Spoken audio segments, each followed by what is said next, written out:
Hello everyone, Shri IAS academy में आपका स्वागत है। जैसा कि आप जानते हैं कि श्री आईएएस एकेडमी ने आंसर राइटिंग सीरीज की शुरुआत की थी, जिसके अंतर्गत ऑलरेडी हमारे 6 पार्ट आ चुके हैं। ये हमारा पार्ट 7 है। अपने इस पार्ट 7 में हम देखेंगे कि आपने हमारे टेलीग्राम चैनल पे किस प्रकार के प्रश्न लिखकर भेजे हैं, उसे आपने किस तरीके से लिखा है और उसमें किन किन बिंदुओं को ऐड करने की आवश्यकता है। तो हम देखते हैं कि आपका प्रश्न क्या है। सबसे पहला आपका प्रश्न है कि भारत में डिजिटल ऐसे नहीं लिखा रहता है। भारत में डिजिटल पहल ने किस प्रकार से देश की शिक्षा व्यवस्था के संचालन में योगदान किया है, विस्तृत उत्तर दीजिए।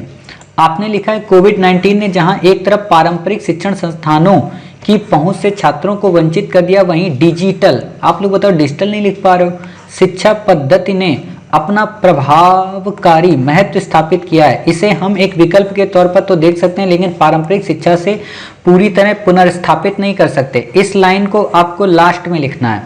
हालांकि इस संकट के दौर में कुछ चुनौतियों के साथ हमारी शिक्षा व्यवस्था में एक महत्वपूर्ण योगदान दे रही है। सकारात्मक पर लागत प्रभावी दूर दराज के ग्रामीण क्षेत्रों में सुलभ पहुंच, लचीलापन, डिजिटलीकरण के लिए सरकार को बूस्ट प्रदान करना। ये कई तरह के पाठ्यक्रमों के साथ कौशल एवं तकनीकी ज्ञान हासिल करने के लिए एक बड़ा माध्यम है। ये डैश का क्या मतलब?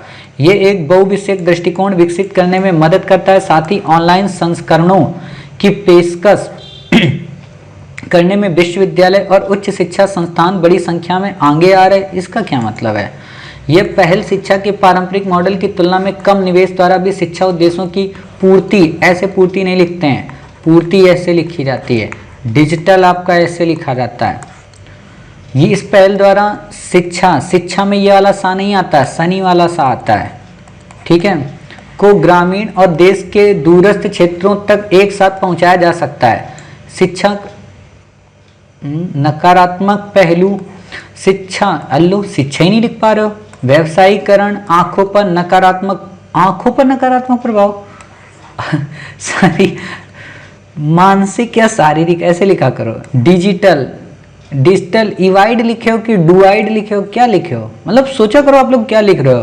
पारंपरिक कलाएं एवं सामाजिक संस्थान के रूप में एक उच्च वर्ग के छात्रों के लिए एक विशेषाधिकार भी की तरह है। गरीब छात्र जिनकी ई संसाधनों तक पहुंचने इसका लाभ नहीं उठा पाएंगे। स्कूल एवं कॉलेजों में छात्र शैक्षणिक ज्ञान के साथ कई सामाजिक कौशल भी सीखता है, जिससे व्यक्ति का सर्वांगीण विकास होता है। डिजिटल शिक्षा के लक्ष्यों के कारपोरेट घरानों, प्रौद्योगिकी में ये वाली धा नहीं आती है, प्रौद्योगिकी में ये विद्या वाली धा आती है। फर्मों, शैक्षणिक संस्थानों के साथ मिलकर काम करना होगा। शिक्षा बेकार है आंसर, फिर से इसको लिखना। मतलब इतनी वर्तनियां गलती करोगे तो कैसे काम चलेगा बताइए। मतलब बेसिक ही नहीं पता, डिजिटल में डिजिटल ही नहीं लिख पा रहे हो। सुलेख प्रतियोगिता करो मेरे भाई, सुलेख प्रतियोगिता करो। अगला क्वेश्चन आपका क्या है? जरा सा भी गड़बड़ करोगे बेसिक चीजें उसको मैं काट दूंगा, क्योंकि सिंपल सी बात, डिजिटल तो मैंने क्वेश्चन में ही दिया था साफ साफ लिख के, तब भी नहीं लिख पा रहे हो। यदि लोकतंत्र पर सोशल के प्रभाव के बारे में कोई मूलभूत सच्चाई तो वही है कि सोशल मीडिया मानवीय मनसा को बढ़ाता है। देखो सिंपल सी बात है, इंग्लिश आती नहीं है, हिंदी आती नहीं है, तो भाई कौन सी भाषा आती है? मातृभाषा भी नहीं आती होगी किसी को जो कि आपकी गांव की लोकल लैंग्वेज होगी। तो ये चीजें कम, हम ऐसी गलती तो मत करो, एग्जामिनर को 3 गलतियां दिख जाएगी ऐसे ही पेपर फाड़ देगा, वो नहीं करेगा आपकी कॉपी चेक। मतलब ये बेसिक तो सुधार लो, आंसर तो बात की चीज है। देखो मैं सिंपल सी बात बताऊं, किसी भी प्रश्न के उत्तर को लिखने के लिए, ठीक है, 3 चीजें पहली जरूरी हैं। पहला क्या है, उस फील्ड का आपको नॉलेज हो, मतलब जो प्रश्न आप लिख रहे हैं उसका आपके अंदर नॉलेज हो, ठीक है। दूसरा, आपके अंदर राइटिंग हो, मतलब लिखने की आदत पता हो, हाँ लिखना है, राइटिंग साफ सुथरी हो, ठीक है। तीसरा, वर्तनियों में मिस्टेक ना हो, ठीक है।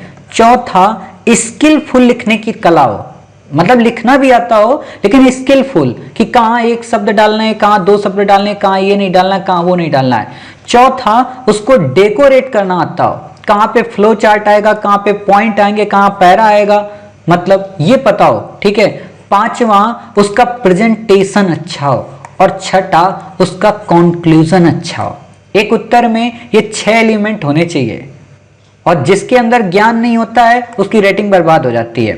जिसकी रेटिंग बर्बाद हो जाती है उसको स्किल आती नहीं है, स्किल आती नहीं, प्रेजेंटेशन होता नहीं, कंक्लूजन पता नहीं कहाँ चला जाता है, तो फिर एग्जामिनर अंक आपको नहीं देगा।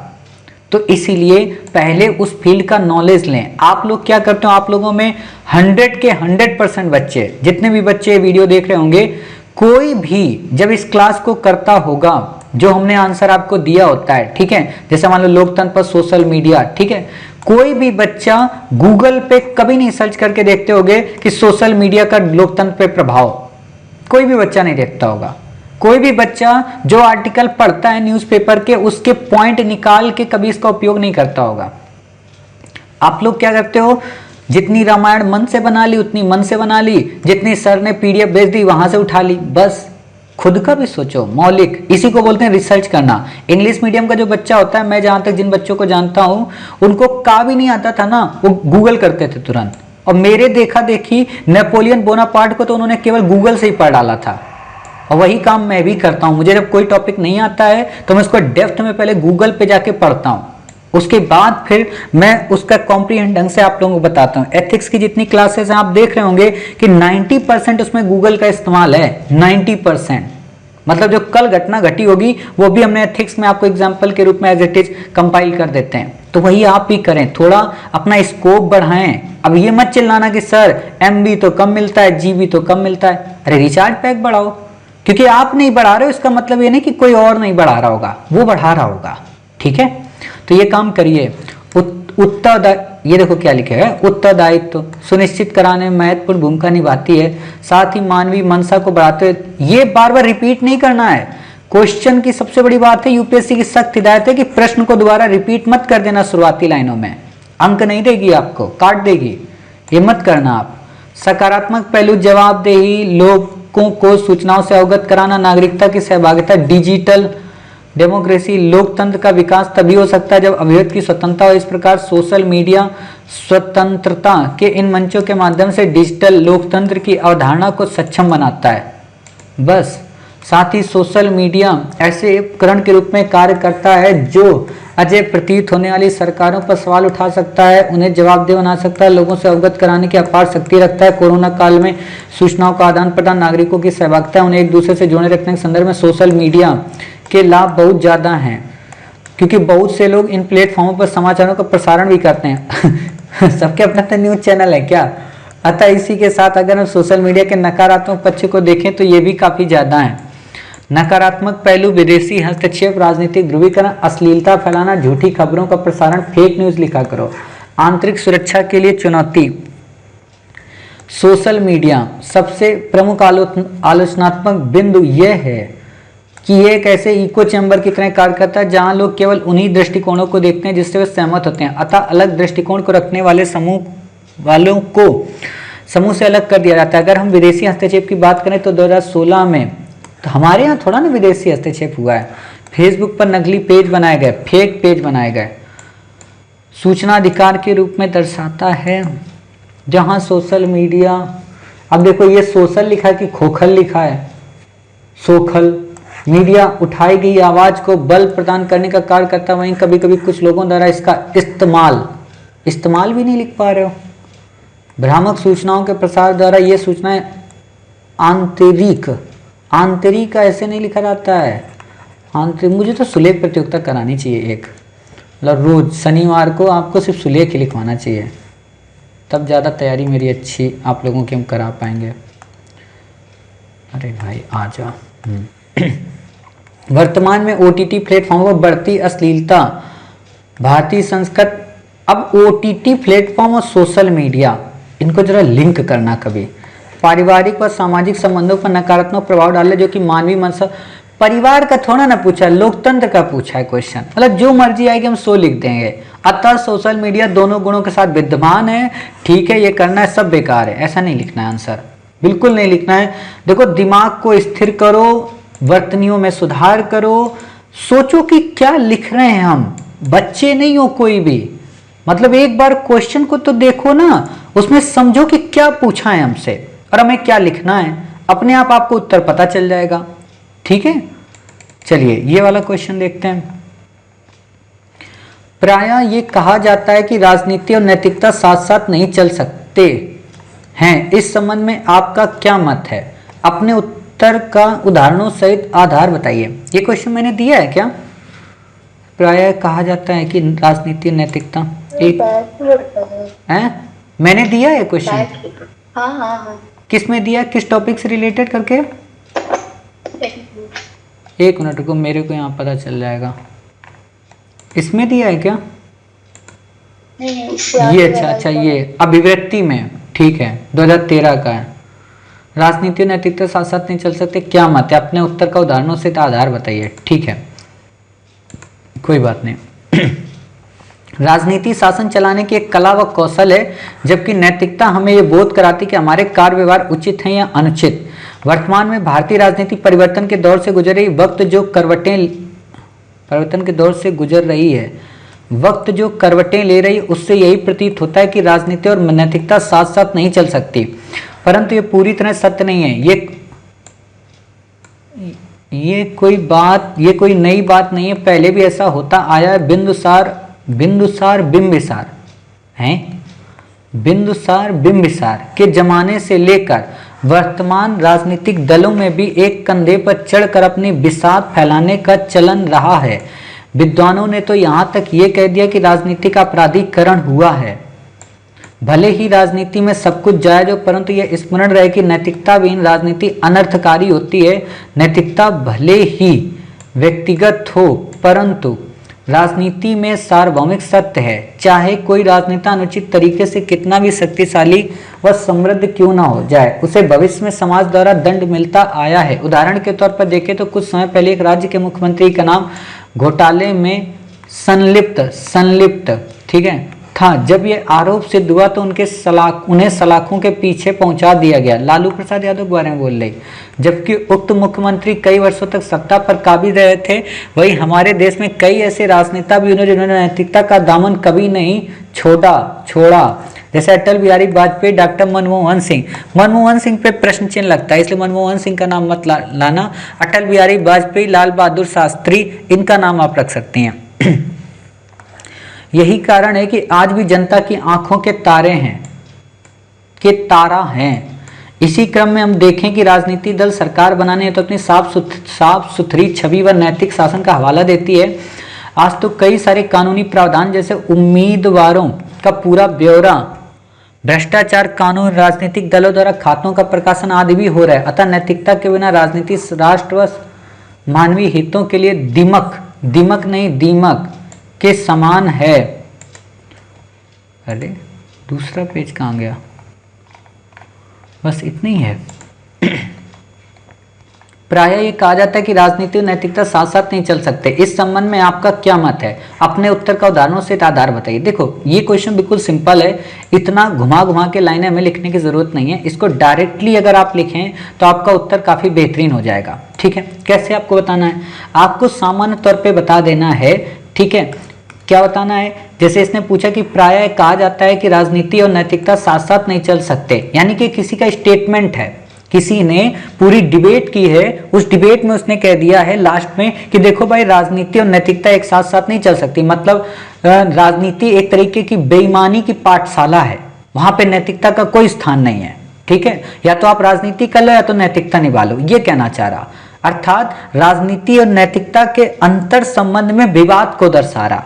तो सिंपल सी बात है, इसका कोई दूसरा भी पक्ष होगा। ठीक, तो सबसे पहले आप क्या करें कि इस लाइन को एक्सप्लेन करें पहले ही, क्योंकि हमारे पास इतना शब्द नहीं होता है, क्योंकि इस प्रश्न में बहुत टुकड़े हैं। जैसे पहले एक ये लाइन है, फिर है आपका क्या मत है, फिर है अपने उत्तर की बात करें, लेकिन उसे तर्क सहित आधार भी बताएं कि आप ऐसा क्यों कह रहे। तो मतलब पहले यही है कि पहले ये बता दो कि राजनीति और नैतिकता साथ साथ नहीं चल सकते, इसके पीछे कौन कौन से उसने कारण दिए। ठीक, अब उसको आपने बता दिया, बताने के बाद फिर आप बताओ, किंतु गहराई से देखें तो नैतिकता के बारे में और राजनीति के बारे में, तब आप अटल बिहारी वाजपेयी, लाल बहादुर शास्त्री का नाम ले लें। ठीक है, और फिर इसको करने के बाद आप बताएं कि अगर वर्तमान को देखकर अगर कोई ये कह रहा है कि राजनीति और नैतिकता नहीं साथ साथ चल सकती, तो नैतिकता और राजनीति को साथ साथ चलाने के लिए और क्या उपाय अपनाने चाहिए, ये आप 3 से 4 पॉइंट में बता दो। क्योंकि एग्जामिनर ने कहीं ये नहीं बताया कि आपको बताना है, बट मैंने आपको जब भी एथिक्स की क्लास कवर कराई है तो वहां एक लाइन हमेशा बोल देता था कि एथिक्स में आपको लास्ट में सजेशन देना है, केवल इसको इति सिद्धम नहीं करना है। तो वही काम आप करें। इसमें आपने वो चीज मिस कर दी है कि लास्ट में आपको अपना बताना है, और ये जो शब्द हैं इन चीजों से थोड़ा बचें, ठीक है। जैसे आपने मनमोहन सिंह का नाम दे दिया, बिंबिसार का नाम दे दिया, ये कुछ नहीं बताना है। वर्तमान के बारे में बताओ, वर्तमान पॉलिटिक्स, नैतिकता वर्तमान की, ना कि पास्ट की। बिंदुसार और बिंबिसार ये नहीं बताना है कुछ भी। और वैसे भी आप यहाँ पे कंफ्यूज हो खुद में कि बिंदुसार और बिंबिसार का मतलब, ये खुद में आप कंफ्यूज हैं। और वैसे भी आपने लिखा है तो क्रम भी उल्टा है अपने आप में कि बिंबिसार कब आया और बिंदुसार कब आया। तो इसलिए ऐसे वर्डों से बचें, ऐसी चीजों से बचें। डायरेक्ट ही आप हिट करें प्रश्न को, ठीक है। और आप यहां पे नाम भी चाहे तो लिख सकती हैं, किसी का भी नाम लिख सकती है, क्योंकि उनको कोर्ट ने पनिश किया है। सीधी सी बात है, उनको कोर्ट ने जेल में डाला है। तो जैसे आप जयललिता जी का नाम डाल सकते हैं भ्रष्टाचार को लेके, ठीक है। आप लालू प्रसाद यादव जी का नाम डाल सकते हैं भ्रष्टाचार को लेके, ठीक है। आप और भी कई सारे नेताओं के नाम, जैसे अभी आप डाल सकते हैं कुलदीप सेंगर का नाम, सारी पार्टियों के नाम डाल दो ना, सबके। मतलब जैसे वो क्या नाम है उसका जो इसमें घोटाला की थी, मुझे याद नहीं है, कनामुडी ऐसे कुछ करके नाम है उसका, मुझे याद नहीं है। जो ये हमारा हुआ था 2G स्पेक्ट्रम वगैरह घोटाला, कोयला घोटाला, ठीक है। और इससे पहले जो इसके ये क्या बोलते हैं, ओलंपिक में जो सीटों को लेके आया था, वो नाम है, अरे वाड्रा नहीं, वो देवी का नाम मुझे याद नहीं आ रहा, वो महिला हैं, वो उसमें शामिल हैं उस घोटाले में, उनका नाम मुझे नहीं याद है, कनमोडी ऐसे करके उनका कुछ नाम है, जो भी हो देख लेना, ठीक है। उनका नाम आप डाल सकते हैं राजनीति में। और फिर उनके बाद फिर आप बताएं कि हालांकि आज भी वर्तमान में भारतीय संसद में कई राजनेता ऐसे हैं जिनकी नैतिकता पर प्रश्न चिन्ह उठाया जाता है, लेकिन वहीं कई ऐसे राजनेता हैं जो अपनी नैतिकता के माध्यम से संसद की गरिमा को बनाए हुए हैं। अतः जरूरत है सभी राजनीतिक पार्टियों को कि नैतिकता से प्रतिपादित लोगों को ही चुनावी टिकट प्रदान करें, और इससे भी ज्यादा जरूरी है आम जनमानस को नैतिकता से प्रेरित लोगों को ही चुने। तभी हम राजनीति और नैतिकता की इस आधारशिला को साथ साथ आगे ले जा सकते हैं। बस निष्कर्ष खत्म कर दो। हम जब कुछ उल्टा लिख देते हैं ना तो उत्तर हमारा चला जाता है, तो इसलिए थोड़ा अच्छा लिखें। अभी यहाँ पे आपने मिक्सअप कर दिया है, थोड़ा इसको सीक्वेंस में लगा के मतलब बताएं, ठीक है, और सुझाव दें यहाँ पे। बस ऐसे आपका उत्तर बेहतरीन हो जाएगा। बाकी आपने लिखा है सामान्य तौर पे जो एक जानकारी होनी चाहिए उस हिसाब से आपने सही लिखा है, लेकिन थोड़ा इसको और परिष्कृत करें, ठीक है। अगला क्वेश्चन देखते हैं। अगला क्वेश्चन है पर्यावरणीय प्रभाव आकलन। पहली बात तो ये आंसर किसका है? पर्यावरणीय प्रभाव आकलन से आप क्या समझते हैं? भारत में इससे जुड़ी समस्याओं, चुनौतियां और महत्व क्या? पर्यावरणीय प्रभाव आकलन किसी परियोजना के संभावित पर्यावरण प्रभाव के मूल्यांकन और निर्धारित की गई प्रक्रिया है। पर्यावरण प्रभाव आकलन अधिसूचना मंजूरी प्राप्त करने के 4 चरणों का प्रावधान करती है, ठीक है। इनको एक्सप्लेन नहीं करना है, इसमें बस बेसिक को डाल देना। और वैसे तो मैं ये कहूंगा कि ये वाली लाइन उठा के रोक लो, इसको रखो लास्ट में। क्यों? क्योंकि महत्व कह रहा है ना, चुनौतियों के बाद जब सजेशन की बात है तो वहां पे इस चीज को आप डाल देना कि सरकार ने ये एक्ट के माध्यम से ये काम किया है, ठीक है। पर्यावरणीय प्रभाव आकलन की भारत में चुनौतियां, पहले आप सजेशन बता देती। प्रशासन तथा स्थानीय जनमानस में जागरूकता का अभाव, रिपोर्ट का स्थानीय भाषा में न उपलब्ध होना। पहले महत्व बताएं फिर इसको चुनौतियां बताएं, नहीं तो उल्टा हो रहा है। जनता की राय नहीं ली जिससे परिणाम स्वरूप, और ये ऐसा एरो वेरो मत लगाना। किसकी कॉपी ये है? आप में से किसी की है? जिसकी भी कॉपी है एरो वेरो मत लगाइए, पॉइंट लिखिए, पॉइंट में अपनी बातें कहिए, ठीक है। एरो वेरो हेडिंग वेडिंग ये कुछ भी नहीं चलेगा, पैराग्राफ चलेगा, ये स्टार विस्टार कुछ भी नहीं चलेगा। आप लोगों को ऑलरेडी मैंने बहुत आंसर बताए, वहां पे भी गलती कर देते हो। इसका सिर्फ एक ही रीजन है कि आप केवल यूट्यूब पे भी जाके अपना ही आंसर चेक करो। आज भी मतलब मैं देख रहा हूँ एक खुरापात बच्चों के अंदर कि मैं 1 घंटे की भी क्लास बना रहा हूँ ना, तो वो भी क्या करते हैं कि सबके आंसर स्किप कर देंगे, सिर्फ अपना अपना आंसर सुनना है। लिख के रख लेना, जिंदगी में आईएएस में वो आंसर नहीं लिख पाओगे जो लिखने का सोच रहे हो, चाहे आप 10,000 आंसर लिख लेना। कभी भी परियोजना से संबंधित सार्वजनिक नहीं की जाती, क्योंकि मैं हर एक आंसर में छोटी छोटी गलतियां बताता हूं जो आपको दूर ही करनी है, और हर एक क्वेश्चन के फ्रेम भी अलग बताता हूं। विकास परियोजना के दुष्प्रभाव को कम करने में मदद मिलती है। विकास परियोजना पर्यावरण अनुकूलन निर्माण किया जा सकता है, पारिस्थितिक तंत्र का संतुलन बनाए रखने में। स्टार अगली बार से ना मिले। अब देखो रिपीट किया इन्होंने वही चीज। पर्यावरणीय प्रभाव आकलन 2016 से लक्ष्यों को प्रतिबद्धता दिखाता है। इस प्रक्रिया में प्रशासन तथा जनमानस के सहयोग से संभव बनाया जा सकता है। वैज्ञानिक विश्लेषण आत्म आकलन पर आधारित योजना पृथ्वी एवं जीव जंतु के बीच तालमेल स्थापित हो सके।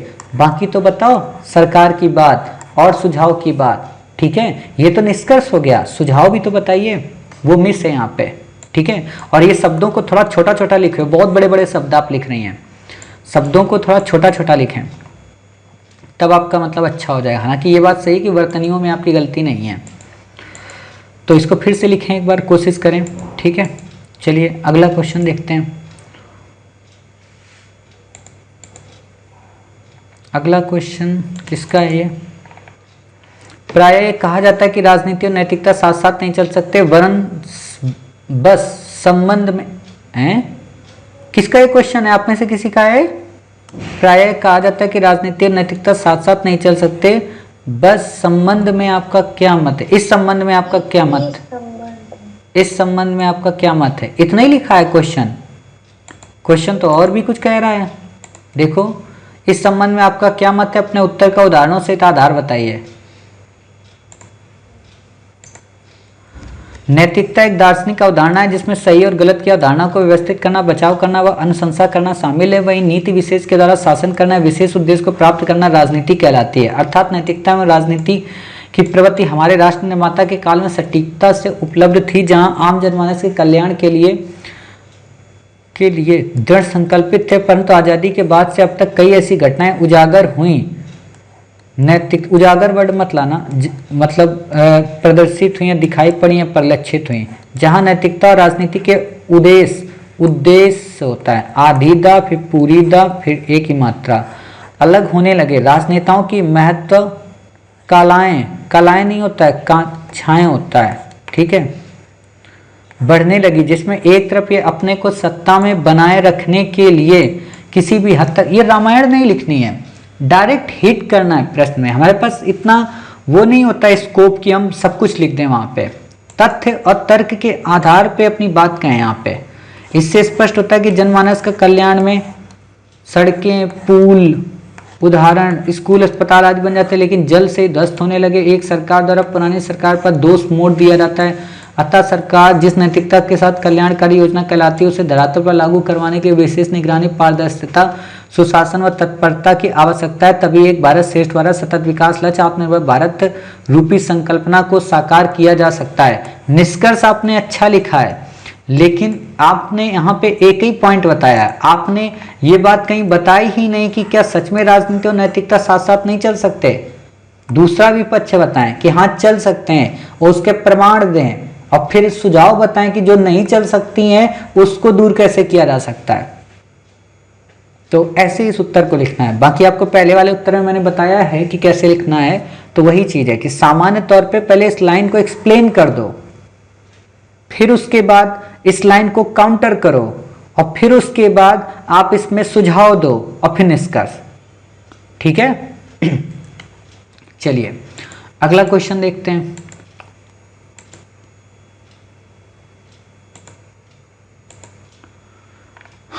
अगला क्वेश्चन है भीड़ के विरोध। जबकि देखो ये जानते हो, ये वो बच्चे हैं जिन्होंने हमारे आंसर नहीं देखे हैं। इन्होंने जिस दिन आंसर लिखा है उस दिन बस लिख दिया है, पहले के आंसर नहीं पढ़े हैं, इसलिए इनका भी आंसर चेक ही नहीं करते हैं। समझ गए? मतलब ये बहुत अच्छे बच्चे हैं, इनका आंसर चेक ही नहीं करते हैं। जब ये पॉइंट लगा के भेजेंगे तब चेक करेंगे, क्योंकि मैं देख रहा हूँ मैंने 6 पॉइंट कम से कम बताए हैं, 6 पॉइंट में ये गलती क्यों आखिरकार हुई? सिंपल सी बात है, 6 पार्ट आ चुके हैं और हर पार्ट में शुरू से मैं बोल रहा हूँ कि भैया ऐसे करके लिखना है, लेकिन वही है। प्राय ये कहा जाता है कि राजनीति और नैतिकता साथ साथ नहीं चल सकते। इस संबंध में आपका क्या मत है? अपने उत्तर का उदाहरणों से एक आधार बताइए। राजनीति सत्ता चलाने के लिए जनमानस से मानव कल्याणकारी की बात करती, मानव कल्याण ऐसा लिखो, कारी कहाँ आएगा, की बात करती है, लेकिन अपना वादा पूरा करने में असमर्थ होते हैं। परंतु नैतिकता मानव जीवन की एक ऐसी प्रक्रिया जो पूरी तरह शिद्दत के साथ, और पहले तो शिद्दत ऐसे नहीं लिखा जाता है, शिद्दत ये शनि वाली सा बनती है, मानव कल्याण की बात करती है। राजनीति और नैतिकता साथ साथ नहीं चल सकता, यह कहना पूर्ण रूपेण से उचित नहीं होती, क्योंकि कहीं ना कहीं राजनीतिज्ञों के पास भी नैतिकता होती है। अब देखो यही तो गड़बड़ होता है, हम क्या करते हैं ना, जो लाइन दी है उसको हम पहले ही कह देते हैं अरे ये नहीं हो सकता। उसने जो कहा है उसके पीछे उसने जो तर्क दिए हैं वो एक्सप्लेन कर दो, फिर उसके बाद उसको काउंटर कर दो और फिर उत्तर लिख दो अपना। अब देखना यहीं पे क्या गड़बड़ी होगी, देखना अभी। राजनीति मैंने पढ़ा नहीं है, लेकिन देखना भी गड़बड़ी क्या मिलेगी। राजनीति और नैतिकता साथ साथ नहीं चल सकता, ये कहना पूर्ण रूप से उचित नहीं होता। मतलब ये कहना चाह रही हैं आप यहाँ पे आगे से कि दोनों साथ साथ चल सकते हैं। क्यों? क्योंकि कहीं ना कहीं राजनीतिज्ञों के पास भी नैतिकता होती, तभी मानव कल्याण कार्य करती हैं। जैसे अस्पताल बनवाना, सड़क निर्माण, योजनाएं बनवाना, किसान की हित की बात करना, बेटी बचाओ बेटी पढ़ाओ की बात करना, लेकिन कहीं ना कहीं राजनीति भ्रष्टाचार की बात करती है। अरे भैया ऐसे काहे घुमा के उसको वहीं पे खड़ा कर दिया के, पहले वही भ्रष्टाचार एक्सप्लेन कर देती। तो मतलब वही है ना कि हम क्रम में नहीं हो पाते। ये बात को आप सेकेंड पैरा में काउंटर में यूज कर लें। जब आपको यही बात कहनी थी तो आपने ये क्यों कहा कि यहां से लेफ्ट जाओ फिर राइट जाओ फिर लेफ्ट जाओ फिर राइट जाओ? सीधे आप बोल दो कि भैया ऐसे ऐसे जाओ। तो ये चीजों से बचना है हमें। एग्जामिनर यहीं पे जानते हो क्या समझ जाएगा कि ये लड़की जब आईएएस एस्पायरेंट बनेगी तो अपनी बात को कहलवाने के लिए गोल गोल घुमाएगी। मैंने बहुत सारे बच्चों को देखा, मेरे को 10-10 घंटे घुमा देंगे, मतलब स्ट्रेट फॉरवर्ड बोलते ही नहीं है। और आपको पता है स्ट्रेट फॉरवर्ड मैंने पढ़ाया है यूपीएससी का एक सबसे बड़ा गुण है, और इंटीग्रिटी को लेकर तो पढ़ाया ही है। राजनीतिक सत्ता को भोगने का कारण बन गई, जिससे चिंतन में विकृति आना शुरू हो गई। सत्ता का लोभ, कुछ राजनीति, ये क्या लिख दियो, ज्ञा ऐसे थोड़ा ना बनता है, ज्ञा ऐसे राजनीतिज्ञों को नैतिकता से विमुख करता है। ऐसे में जिस राजनीति में नैतिकता नहीं होगी वह तात्कालिक रूप से, अरे तर्क दो, कौन सा नैतिकता से विहीन हुआ? वो कह रहा है ना क्वेश्चन में, देखो क्या कह रहा है क्वेश्चन में, सिंपल उत्तर का उदाहरण दो। मैं पूरी की पूरी इंटीग्रिटी आज, जैसे मुझे याद है अभी मैं 15-20 मिनट पहले जब आपकी पहले वाली क्लास शुरू हो रही थी 11 बजे, तो एक सज्जन से बात कर रहा था। उनसे मैंने पूछा एथिक्स की क्लास किए हो? बोले हाँ। मैंने कहा कितने कर लिए? बोले अरे ना तुम्हारी वो 3.5 घंटे की क्लास है, 4 घंटे की क्लास है, खुद तो पकते हो, बच्चों को पकाते हो, जो काम 1.5 घंटे में हो जाना चाहिए तुम 3.5 घंटे में कराते हो। उनकी बात बिल्कुल सही है, जो क्लास 1.5 घंटे में होनी चाहिए वो मैं 3.5 घंटे 4 घंटे में करा रहा हूँ। लेकिन इसका सबसे बड़ा रीजन क्या है कि 1.5 घंटे की क्लास में आप पूरी अपनी जिंदगी लगा देंगे, 3 एग्जाम्पल नहीं ढूंढ पाएंगे। लेकिन 3.5 घंटे और 4 घंटे की क्लास में आपकी जिंदगी में इतने एग्जाम्पल आ जाएंगे कि आप उनको लिख भी नहीं पाएंगे। दोनों में डिफरेंस है। तो मैं इस पे काम करता हूं, मैं इस पे काम नहीं करता हूं। तो वही चीज यहां पे भी डालो एग्जाम्पल, कौन नेता कौन व्यक्ति, तो वो डालिए भाई, डालिए। यहां पे नैतिकता एवं राजनीति में कोई भी विरोधाभास नहीं है, लो, लेकिन व्यवहार में अवश्य नजर आता है, हर एक लाइन पे काउंट्रोवर्सी। अतः राजनेताओं को नैतिकता का संबल लेकर आगे बढ़ना चाहिए। जिस प्रकार स्वतंत्रता से पूर्व की राजनीति नैतिकता से जुड़ी थी, उसी प्रकार उन नीतियों को अपनाना चाहिए जिससे राजनीति नैतिकता से अलग ना हो और एक भारत श्रेष्ठ भारत का निर्माण कर सकें। निर्माण ऐसे नहीं लिखना होता है, सही से लिखो ना। भारतीय संस्कृत सभ्यता को बनाए रखने के लिए राजनीति में नैतिकता का सहारा लेने की आवश्यकता है, वरना नैतिकता के अभाव में कहीं कोई तथ्य नहीं, कहीं कोई कुछ नहीं है। ऐसे लिखोगे आंसर आप लोग। एग्जाम्पल डालो ना, अटल बिहारी वाजपेयी, इतना सब तो मैं पढ़ाता रहता हूँ। गांधी का डालो, गांधी का स्टेटमेंट क्या बोलते हैं कि नैतिकता विहीन राजनीति है नहीं करनी चाहिए, राजनीति में सिद्धांत होने चाहिए। तो वही बात है, अटल बिहारी वाजपेयी को डालो, एपीजे अब्दुल कलाम को डालो, है ना, कितने ज्यादा एग्जाम्पल हैं जो नैतिकता से अपना जीवन जिए। वही बातें हैं, इन चीजों को लिखें, थोड़ा सही से इस चीज को, क्वेश्चन को देखें। चलिए ये क्वेश्चन है आपका, नाम किसी को नहीं लिखना, किसी देवी को, नहीं तो बहुत बड़ी इंसल्ट होती है यहाँ पे। नाम मत लिखना आगे से कोई भी, ठीक है। चलिए, प्राय कहा जाता है कि राजनीति और नैतिकता साथ साथ नहीं चल सकते, इस संबंध में आपका क्या मत है? अपने ऐसा नहीं लिखना, उत्तर लिखना है, 150 शब्द नहीं 250 में लिखना है। 150 हालांकि वहां लिखा है, लेकिन अभी आप 250 में लिखिए। नैतिकता एक दार्शनिक अवधारणा जनमानस में होना आवश्यक है, चाहे फिर राजनीति हो या आम जनता में हो। अब देखो, इसको कहते हैं ना, यूपीएससी समझती है, बेटा तुम हमको मूर्ख समझते हो क्या? जब हम तुमसे इतना ही बोले कि राजनीति में नैतिकता की बात करो, तो आम जनता में क्यों बात कर रहे हो? मतलब होता है ना हमने कहा इस दीवार पे ऐसा सीधे सीधे चलना है, सर थोड़ा पिज्जा ले लें, सर थोड़ी आइसक्रीम ले लें। ये जिस दिन करोगे ना, उस दिन आंसर गलत हो जाएगा। आपके प्रश्न में ही वास्तव में पूरा उत्तर होता है। मेरे एक बहुत बड़े पुराने सलाहकार रहे हैं, उन्होंने एक ही चीज बताई थी, प्रश्न को पचा लो, उत्तर अपने आप मिल जाएगा। मतलब प्रश्न को ही कई बार पढ़ लो, आपका उत्तर तैयार है।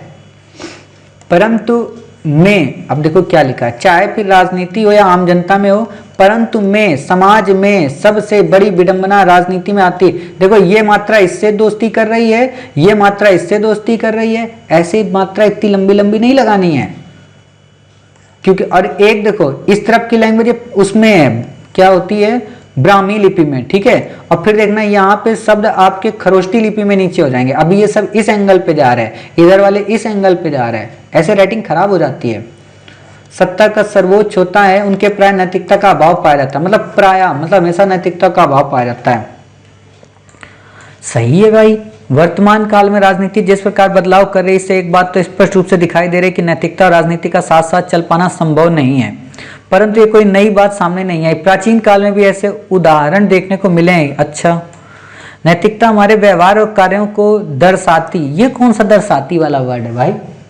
ऐसे दर्शाती थोड़ा नहीं लिखा जाता है, ऐसे लिखा जाता है दर्शाती, ये ऊपर राह उड़ती है।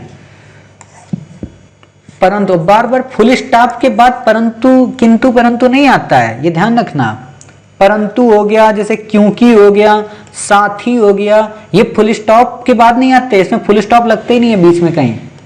तो नेताओं का अलग ही नजरिया देखने को मिल रहा है। नेता जो राष्ट्र के निर्माता कहलाते हैं, वे अपने स्वार्थ पूरा करने किसी भी सीमा को पार करते जा रहे हैं।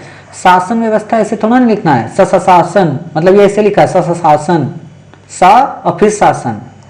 एक अच्छे समाज का विकल्प, पहले तो आप लोगों को मुझे लगता है बेसिक ट्रेनिंग देनी पड़ेगी। आंसर राइटिंग तो दूर की कल्पना है मेरे लिए भी। उदाहरण जैसे स्कूल, हॉस्पिटल, सड़क का निर्माण करवाना, परंतु कुछ ही समय बाद ध्वस्त हो जाना सही है, ऐसा कुछ भी नहीं लिखना है भाई। क्या बताएं अब आप लोगों को, क्लास इतना कियो, इतना थिंकिंग कियो, कैसे मतलब आप लोग आंसर लिख रहे हो। चलिए ये देखते हैं आंसर, ये किसका आंसर है, किसका आंसर है, ये किसका आंसर है? क्रोध एक हानिकारक न है, किसी का नहीं है, नहीं है। नाम की अच्छा अच्छा, किस नाम से है? मानसी। अच्छा, मानसी नाम से देवी हैं। क्रोध एक हानिकारक नकार, देखना इन्हीं का कमेंट आएगा, देखना पक्का, देखना। क्रोध एक हानिकारक नकारात्मक संवेग है, ये व्यक्तिगत जीवन एवं कार्य जीवन दोनों के लिए हानिकारक है।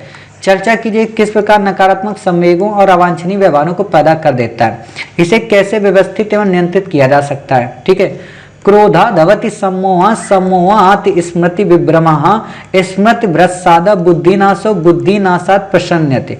अगर ये देवी आपको श्लोक याद है तो आप महान हैं, ठीक है, और नहीं याद है तो लिखने का प्रयत्न मत करना, ठीक। चलो खैर कोई बात नहीं, आगे देखते हैं। श्री कृष्ण कहते हैं कि क्रोध से मोह या यूं तो कहें मूढ़ भाव उत्पन्न होता है। एक बात बताएं, ये कॉपी पेस्ट है लाइन, पक्का ये पूरा श्लोक और इसका अर्थ कॉपी पेस्ट, क्योंकि मूढ़ भाव वर्ड सामान्य लोग नहीं लिखते हैं। उत्पन्न होता है तथा क्रोध से उत्पन्न मूढ़ता से स्मृति का नाश होता है तथा वह भ्रमित होती है। अब इससे ज्ञान का नाश होता है। बुद्धि नाश से मनुष्य अपनी स्थिति से बहुत नीचे गिर जाता है। इस श्लोक में श्री कृष्ण ने क्रोध को, ये तो गीता चल रही है मेरे साथ, ये नकारात्मक संवेगों और अवांछनीय ऐसे नहीं लिखा जाता है, व्यवहारों को भी पैदा कर देता। अब रामचरितमानस आ गई क्या है आप लोगों का, क्रोध एक अग्नि, अग्नि ऐसे थोड़ा लिखा जाता है। कहाँ गया भाई पेन भी, पता नहीं कहाँ। एक तो ऐसे कलर में आप लोग ये लिख के भेजे हो कि ना इसमें येलो चलता है ना ही ब्लू चलता है, ठीक है। आपने क्या लिखा है, अग्नि, अग्नि ऐसे लिखना रहता है जिससे सद्बुद्धि जल जाती। सोचो श्लोक संस्कृत का इतना जटिल आपने कितने अच्छे ढंग से लिख लिया। और सबसे मजे की बात जानते हो क्या श्लोक लिखने की जो मुझे अच्छी लगी, वो कैसे मैं समझा, ये जो हलंत बिंदियां लगाई हैं, ये जो 2 फुल स्टॉप यहाँ पे, पहले में पहला दूसरे में दूसरा, ये वही लगा सकता है जिसने देखा होगा कहीं से। तो क्योंकि अग्नि है, मतलब क्या होता है किसका, वो 1 और 2 का, ये विस्मय बोधक चिन्ह है। उसमें 1 और इसमें 2 क्यों? ये 1 है क्योंकि श्लोक का पहला अंश है, इसमें 2 है कि श्लोक अब खत्म हो रहा है। संस्कृत में ये वर्ड यूज होते हैं। मत पढ़ो अभी मेरे से व्याकरण, क्यों पढ़ना चाह रहे हो आप लोग, बेसिक अभी कंप्लीट करो अपना, व्याकरण कभी पढ़ाएंगे। और मैं तो मुश्किल है जो पढ़ाऊं क्योंकि मैं खुद ही पागल हो जाऊंगा पढ़ाने के बाद। अर्थात मनुष्य जब क्रोध में रहता है तो सता अनेक व्यवहार में अवांछनीय ऐसे नहीं लिखना है, बदलाव होने लगते हैं, वह अपना विवेक खो बैठता है, उसे बिल्कुल पता नहीं होता ज्ञान। एक बात बताओ, एक बात ईमानदारी से, ये वाला पैरा, ये वाला पैरा और ये वाला पैरा, इन तीनों पैरा में डिफरेंस क्या है? और जब डिफरेंस नहीं है तो फिर लिखे क्यों? एक ही बात को 3 तरीके से घुमा घुमा के लिखने का मतलब क्या है? जो प्रश्न पूछा है वो डायरेक्ट बताओ। पूरी रामायण वहां पे पीएचडी करके मत दिखाओ किसी को, एग्जामिनर गुस्सा आ जाएगा, ठीक है। इस तरह हम देखते हैं कि वर्तमान में भी इस श्लोक की प्रासंगिकता उतनी है जितनी प्राचीन काल में थी। इस माहौल के लोगों की, अरे भाई एग्जाम्पल तो दो। अब ये देखो, प्रजा हाथी यदा कामन, भाई साहब ऐसे कोई नहीं लिख सकता पक्का। देखो क्या लिखा है, प्रजा हाथ, मुझे गीता आती है मैं नहीं लिख सकता हूं, मतलब श्लोक ऐसे इतने ढंग से। यदा कामन वर्णा ना पार्थ मनोगातान आत्मनमन्यो वादमतना तुष्टा स्थित प्रज्ञस्ते द्वच्यते, भगवद गीता। श्री कृष्ण कहते हैं, है अर्जुन, जिस काल में ये पुरुष मन में स्थित संपूर्ण कामनाओं को भली भांति त्याग देता और अपने आत्मा संतुष्ट रखता है, उस काल में वो स्थित प्रज्ञ कहा जाता है। ठीक है देवी, इन श्लोकों को हम अपने जीवन में आस्वत कर के आत्मसात कर, क्रोध रूपी हानिकारक एवं नकारात्मक समय ये तो पक्का योगी आदित्यनाथ जिनको प्रमोट कर देंगे हर हाल में। उपाय, अब देखो उपाय, किसी की निंदा ना करना, अपना अपकार करने वालों का क्रोध ना आना, यथार्थ और प्रिय भाषण, मन वाणी, देखो वाणी कितना गलत लिखा है इन्होंने, शरीर किसी प्रकार का किसी को कष्ट नहीं देना, भगवान देवता गुरुजनों का ध्यान या अपने जिसे भी इष्ट मानते हैं। हे प्रभु, इन देवी को ऐसा उत्तर लिखने से बचाएं, इनकी बुद्धि को स्थित प्रज्ञ की अवस्था से बाहर निकाल के एक यूपीएससी की अवस्था में लाने का प्रयत्न करें। हे परमपिता परमेश्वर, इनको इतना आप प्रिय मत बनाएं कि ये अपने उत्तर से ही पूरी तरह विमुख हो जाएं। और बेचारा यूपीएससी ने जिस भाव से उत्तर पूछा था उसको ये गीता का रसपान कराएं। इन चीजों से बचो देवी, ये बहुत टाइम खा जाएगा, बहुत टाइम। यूपीएससी के एस्पायरेंट है, धर्म की पताका लेकर नहीं चल रही। और वैसे भी अगर आपको अगर लिखना ही है तो अगर आपको कुरान आती है, आपको बाइबल आती है, आपको गुरु ग्रंथ साहिब आता है, आपको जो चारवाहक टाइप के लोग हैं वो भी आते हैं, तब लिखें। एक धर्म को प्रमोट करेंगे, सोच लेना अगर कोई ओवैसी टाइप का चेक कर रहा होगा तो, ठीक है। ये क्या है, प्राय ये किसकी कॉपी है, ये किसकी कॉपी है? प्राय कहा जाता है कि राजनीति और नैतिकता साथ साथ नहीं चल सकते। इस संबंध में आपका क्या मत है? अपने उत्तर का उदाहरणों सहित आधार बताइए। जो नैतिकता में अनुचित है वह राजनीति में कभी उचित नहीं हो सकता। डेनियल कैनोल, निसंदेह नैति, ये क्या लिखे हो? अच्छा, नैतिकता विहीन राजनीति अराजक होने की पूर्ण संभावना रहती। नैतिकता के अभाव में शुचिता की राजनीति संभव नहीं। नैतिकता वह तत्व जो राजनीति को सुंदरतम स्वरूप प्रदान करता है और इसे जनप्रिय भी बनाता है। नैतिकता का समावेश यदि राजनीति में कर दिया जाए तो इसका स्वरूप कल्याणकारी और हितकारी हो जाता है। इससे उसमें लोक कल्याण की भावना बढ़ जाती है और ऐसे समाज में एक स्वच्छ और निर्मल बाबा की जय, निर्मल समाज का निर्माण होता है। और राजनीति में नैतिकता का प्रभाव बनाए रखने से ना तो वह कलंकित होती ना ही दूषित। कोई भी राजनीतिक आचरण क्रियाकलाप तभी श्रेष्ठ होता है जब उसमें नैतिकता सूक्ष्म नैतिक दृष्टि से राजनीतिक कार्यों का संपादन। प्राचीन भारतीय राजनीतिक चिंतन नैतिकता से ओतप्रोत।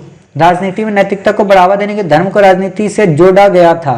नैतिक मूल्यों का समुच्चय, कर्तव्य पालन का भाव, ठीक है। राजधर्म, राजा से नैतिकतापूर्ण आचरण की उपेक्षा, प्रजा को नियम व नैतिकता के मार्ग कल्याण में व्याप्त। महाभारत के शांति पर्व में नैतिकता, आधुनिक राजनीतिक चिंतन में नैतिकता। महान है आप लोग, महान है। महात्मा गांधी में नैतिकता। क्वेश्चन क्या पूछा है, लिख क्या रहे हो आप लोग, महान है आप लोग, बहुत महान है। वाओ वाओ वाओ, गजब, बहुत गजब। अरे प्रभु, जो क्वेश्चन पूछा है उस क्वेश्चन को ध्यान से पढ़ो। प्राचीन काल की रामायण बिल्कुल भी मत यहाँ पे गाओ। पूछा क्या है कि प्रायः कहा जाता है कि राजनीति और नैतिकता साथ साथ नहीं चल सकते। इस संबंध में आपका क्या मत है प्रभु? मत प्राचीन काल के विचारकों का नहीं पूछा, आपका पूछा। फिर क्या पूछा? उत्तर का उदाहरण सहित आधार बताएं। मतलब वर्तमान से बताओ, एपीजे अब्दुल कलाम को बताओ, अटल बिहारी वाजपेयी को बताओ, लाल बहादुर शास्त्री को बताओ, पंडित दीनदयाल उपाध्याय को बताओ, इनको बताओ। अब कुछ बच्चे कहेंगे सर मोदी ये तो मुमकिन है, भ्रष्टाचार मुक्त भारत। ऐसे मत बताओ, प्राचीन काल मत बताओ भाई। क्वेश्चन समझो, क्वेश्चन समझने का प्रयत्न करो। घंटों क्वेश्चन में पहले बिताओ, उसके बाद आंसर लिखो। अब ये देखो क्वेश्चन क्या है, ये एल्टीट्यूड लिखा है क्या? एटीट्यूड है, अच्छा, मतलब टी फिर इसमें भी लगाओ। सामाजिक समस्याओं के प्रति व्यक्ति की अभिवृत्ति। अच्छा, आप लोगों ने चुन चुन के क्वेश्चन छांटे हैं कि कौन सबसे सरल क्वेश्चन उसको पहले लिखते हैं, क्रम में किसी ने नहीं लिखा है। सामाजिक समस्याओं के प्रति व्यक्ति के, हाँ हम लिखें। अच्छा, हम देखेंगे ना अभी। कौन से कारक प्रभाव डालते हैं हमारे समाज में अनेक सामाजिक, तो क्या मैडम? कर्म में ही है, क्वेश्चन नंबर 2 है, 5 क्वेश्चन दिए थे। अरे नहीं, मैं वो नहीं कह रहा हूँ, मैं वैसे कह रहा हूँ मेरे पास जो कॉपी आई है ना क्रम में, मतलब जैसे आपने तो लिख दिए होंगे क्रम में, लेकिन आप भेजने में लेट कर दी होंगी ना, तो जो और बच्चे बीच में भेजे उन्होंने दूसरा क्वेश्चन, उनकी मैं बात कर रहा हूँ। जैसे पहले क्वेश्चन आते थे ना, लगातार एक ही टॉपिक के होते थे 5 क्वेश्चन, उस चीज के। आप लोग अपना दिल मत तोड़ें। वैसे भी हम किसी का आज दिल नहीं तोड़ेंगे क्योंकि कल आप लोगों को छुट्टी दी है, ठीक है। चलो देखते हैं, सामाजिक समस्याओं के प्रति व्यक्ति की अभिवृत्ति के निर्माण में कौन से कारक प्रभाव डालते हैं, ठीक है। सोशल कॉम्पिटेंस के बारे में पढ़ाया था। हमारे समाज में अनेक सामाजिक समस्याओं के प्रति विषम अभिवृत्तियां व्याप्त हैं, ठीक है। हमारे समाज में जाति प्रथा के बारे में क्या क्या विषम अभिवृत्तियां व्याप्त हैं, ठीक है। इस विषम अभिवृत्तियों के अस्तित्व को आप किस प्रकार स्पष्ट करते हैं, ठीक है। देखो इतना बड़ा क्वेश्चन, 150 शब्द, और वास्तव में क्वेश्चन में कुछ भी नहीं है। क्वेश्चन सिर्फ इतना ही है, हमारे समाज में जाति प्रथा के बारे में, बाकी ऊपर वाला कुछ है ही नहीं, कुछ नहीं है। अब यही है ना, बच्चे पहले लिखेंगे सर ये कारक प्रभाव डालते हैं, सर ये समस्याएं हैं, और फिर बताएंगे इसको। अरे भाई सब 350 वर्ड हो जाएंगे। पहले ही ये बताओ, यहां से शुरू करना है इस आंसर को, ठीक है। चलिए देखते हैं। अभिवृत्ति का समान अर्थ किसी मनोवैज्ञानिक विषम के प्रति, विषय के प्रति सकारात्मक व नकारात्मक, नकारात्मक होता है देवी भाव की उपस्थिति, अर्थात मानव में भावनात्मक, व्यवहारात्मक, संज्ञानात्मक जैसी स्थिति होती है जिसके अनुसार दिनचर्या में कार्य होता है। सकारात्मक और नकारात्मक दोनों प्रकार से होती है। ये काहे 2 बार रिपीट कर दी? इसलिए यदि अभिवृत्ति की विषमता की बात करें तो समाज में इसका स्वरूप बदलना, अशांति का वातावरण आदि दिखाई। ये वातावरण है कि वातावरण है, क्योंकि इसकी भी वाह, इसकी भी वाह, इसकी भी वाह, तीनों की वाह बराबर लग रही। यहाँ व्यक्ति अपना पहनावा व रहन सहन से एक अलग ही एल्टीट्यूड, अब विवृत्ति ही लिखो हर जगह पे, का दबदबा बना के रखा हुआ है। इससे समाज में एक हीन भावना जैसी सोच को बढ़ावा मिलता है। जैसे छोटे शहर, गांव, कस्बे के बच्चे बड़े बड़े नगरों में कितने ही कठिनाइयों से अपने कौशल युक्त को प्रदर्शित ऐसे नहीं लिखा जाता है, प्रदर्शित कर आते हैं, बावजूद उन्हें अभिवृत्ति जैसी प्रवृत्ति से उनका मनोबल कम होने लगा है। इसी तरह आजादी के लगभग 74 वर्ष बाद भी जाति, धर्म, उच्च व निम्न वर्ग के नाम पर लोगों की अभिवृत्ति कमजोर करने की कोशिशें नहीं होता है, कोशिशें, ठीक है। दबदबा, कितनी बार दबदबा वर्ड लिखी हो। अतः अभिवृत्ति जन्मजात होती है, हैं? अभिवृत्ति जन्मजात होती है। देवी, ओ देवी, अभिवृत्ति जन्मजात कब से होने लगी? एवं घर में, स्कूल में माँ बाप व शिक्षक से भी इसका ज्ञान मिलता है। इसलिए बच्चों में प्रारंभ से ही सकारात्मक अभिवृत्ति का विकास हो जाए तो ऐसा वातावरण, इन्होंने जानते हो अभिरुचि को अभिवृत्ति बना दिया। ध्यान देना चाहिए कि बीते कुछ दिनों में नायक महानायक अपना सकारात्मक सोच लिए निस्वार्थ भाव से कितने ही आम जनमानस की सहायता अपने स्तर में किए।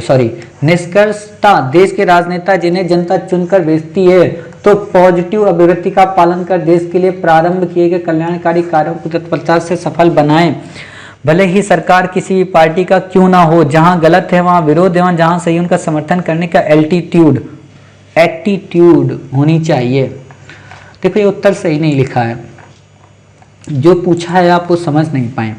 आपसे देखो सिंपल सा क्वेश्चन क्या पूछा है, आपसे पूछा कि सामाजिक समस्याओं के प्रति व्यक्ति की अभिवृत्ति के निर्माण में कौन से कारक प्रभाव डालते हैं, ठीक है। 1 से 2 लाइन में आप बता दें कि अभिवृत्ति का मतलब ये है, अभिवृत्ति के संदर्भ में, अभिवृत्ति के संबंध में न केवल समाज बल्कि खुद आसपास का उसका वातावरण उसके लिए रिस्पॉन्सिबल होता है, जिसके कई कारक विद्यमान है, ठीक है। फिर आप बताएं जाति व्यवस्था, यही कारक आगे चलकर जाति व्यवस्था की स्थिति को प्रभावित करने का प्रयत्न करते हैं, ठीक। इस विषम अभिवृत्ति को अस्तित्व में आप किस प्रकार स्पष्ट करते हैं। फिर आप अपने बारे में बता दें कि आखिरकार ऐसी व्यवस्था है क्यों, एजुकेशन को लेकर बता दें, ठीक है, एनवायरनमेंट को बता दें, राजनीतिक रोटियों के बारे में बता दें। ऐसे बताएंगे तब ये उत्तर थोड़ा अच्छा होगा। खैर परेशान ना हो आप लोग, आपके दुख दर्द को हम दूर करने के लिए बहुत जल्द कुछ शुरू करेंगे। मतलब जितने बैक ईयर हैं उनका फुल फ्रेम आंसर आपको प्रोवाइड कराएंगे, क्योंकि मुझे लगता है कि आप लोग कॉपी पेस्ट करके ही अभी तक पढ़ाई किए हो तो उसी लेवल की ही आपको पढ़ाई चाहिए, लेकिन वही है कि उससे कोई फायदा नहीं होगा, बस दिल को थोड़ा सुकून मिल जाएगा। तो या तो आप अपना सुधार कर लें या तो कॉपी पेस्ट पे ही ध्यान दें। चलिए अगला क्वेश्चन देखते हैं। स्पष्ट कीजिए कि आचार नीति समाज और मानव का किस प्रकार भला करती है। आचार नीति के तहत समाज में निर्णय निर्माण, रहन सहन, व्यवहार आदि के संबंध में गलत या सही, अच्छा या बुरा आदि के, सबसे पहली बात तो आप लोग राइटिंग अपनी सुधारो। मतलब ऐसे लिखते हो रो रो के, क्यों लिखते हो ऐसा सब लोग? मतलब एक अक्षर इधर जा रहा है, एक अक्षर उधर जा रहा है, धीमे धीमे लिखो ना। अभी देखो कुछ बच्चों के दिमाग में क्या चलता होगा ना, 6 मिनट में आंसर लिख दें। जिंदगी में नहीं लिख पाओगे 6 मिनट में आंसर। अभी जब तक 6000 आंसर ना लिख पाओ ना तब तक 6 मिनट में राइटिंग नहीं आएगी। तो अभी लिखा करो 2 घंटे, 1.5 घंटे, 2.5 घंटे में एक आंसर, धीमे धीमे राइटिंग बना के। नहीं तो राइटिंग अच्छी नहीं होगी, नंबर नहीं देगा, उसके भी कटते हैं। देखो हर चीज मिला जुला रूप है, कार्य करते हैं। अर्थात इससे समाज की नैतिक व्यवस्था का निर्माण होता है जिसमें दया, करुणा, समानुभूति, परोपकार जैसे मूल्य समाहित होते हैं। इस प्रकार आचार नीति स्थानिक विशेषताओं से युक्त एवं ऐतिहासिक रूप से निर्मित एक ऐसी व्यवस्था का निर्माण करती है जो समाज को कल्याणकारी मार्ग पर चलने के प्रेरित करती है। ध्यान देना चाहिए कोविड-19 जैसे महामारी के दौरान चारों तरफ ये क्या था, त्रहिमा, चारों तरफ त्राहिमाम।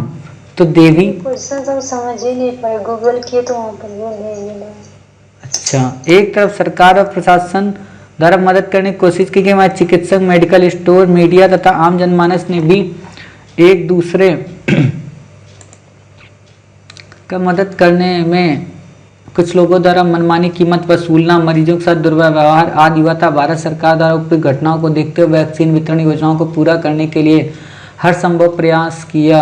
निष्कर्षतः आचार नीति में समाज और मानव का भला होता है, इसलिए भलाई की प्रवृत्ति में योजनाएं, इसको ऐसे नहीं लिखना है। आपसे क्वेश्चन क्या पूछा है, स्पष्ट कीजिए आचार नीति समाज और मानव को किस प्रकार भला करती है। अब देखो, इसको समझने के लिए मैं आपको सिंपल सा तरीका बताऊं। क्वेश्चन देखो, क्वेश्चन आपसे क्या कहता है, यहाँ पे कहीं है क्वेश्चन ये, स्पष्ट कीजिए आचार नीति समाज और मानव का किस प्रकार भला करती है। Explain how ethics contribute. आचार नीति का मतलब ही है एथिक्स, यानी कि नीति शास्त्र, यानी कि नैतिकता आपकी, यानी कि स्पष्ट कीजिए कि नैतिकता समाज और मानव का किस प्रकार भला करती है।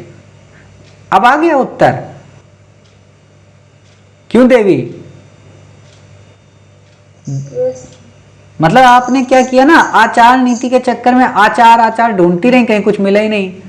एथिक्स अगर आप देखें ना, explain how ethics contribute to social and human wellbeing, मतलब एथिक्स का क्या योगदान है किसी समाज और मानव को प्रमोट करने में। अब तो लिख दोगी सिंपल सा होता है क्वेश्चन। हम इंग्लिश देखते नहीं, पूरे दिन Google Google Google Google Google Google करते रहे। सितंबर मंथ की पीडीएफ भी है क्या? अरे बाबू पढ़ लो अभी, यहाँ जो पढ़ा रहा हूँ, ठीक है, समझ गई? मतलब आधे बच्चों ने पक्का ऐसे ही गलत किया होगा। देखना किसी ने एथिक्स पे देखना किसी ने नहीं लिखा होगा, देखेंगे अभी। ये किसकी कॉपी है? सामाजिक समस्याओं के प्रति व्यक्ति की अभिवृत्ति के निर्माण में कौन से कारक प्रभाव डालते हैं? हमारे समाज में अनेक सामाजिक समस्याओं के प्रति विषम अभिवृत्तियां व्याप्त है। हमारे समाज में जाति प्रथा के बारे में क्या क्या विषम अभिवृत्तियां आपको दिखाई पड़ती हैं? इन विषम अभिवृत्तियों के अस्तित्व को आप किस प्रकार स्पष्ट करते हैं? मुझे ऐसा लगता है ना, इस आंसर का मैंने उत्तर फ्रेम कवर कराया है ना? मुझे ऐसा लगता है ये आंसर मैंने बैक ईयर वाली सीरीज में भी कवर कराया है। आप लोगों में से शायद किसी को नहीं पता है। देखो मैं दिखाता हूँ, मुझे याद आया कि मैंने इस आंसर को कहीं कवर कराया है। एक मिनट, अभी मैं आपको दिखाता हूँ। आप लोगों को लग रहा है ना कि ये आंसर आप लोग ढूंढ नहीं पाते हो, कुछ बच्चों के दिमाग में भी नहीं होगा कि कहाँ कराया है।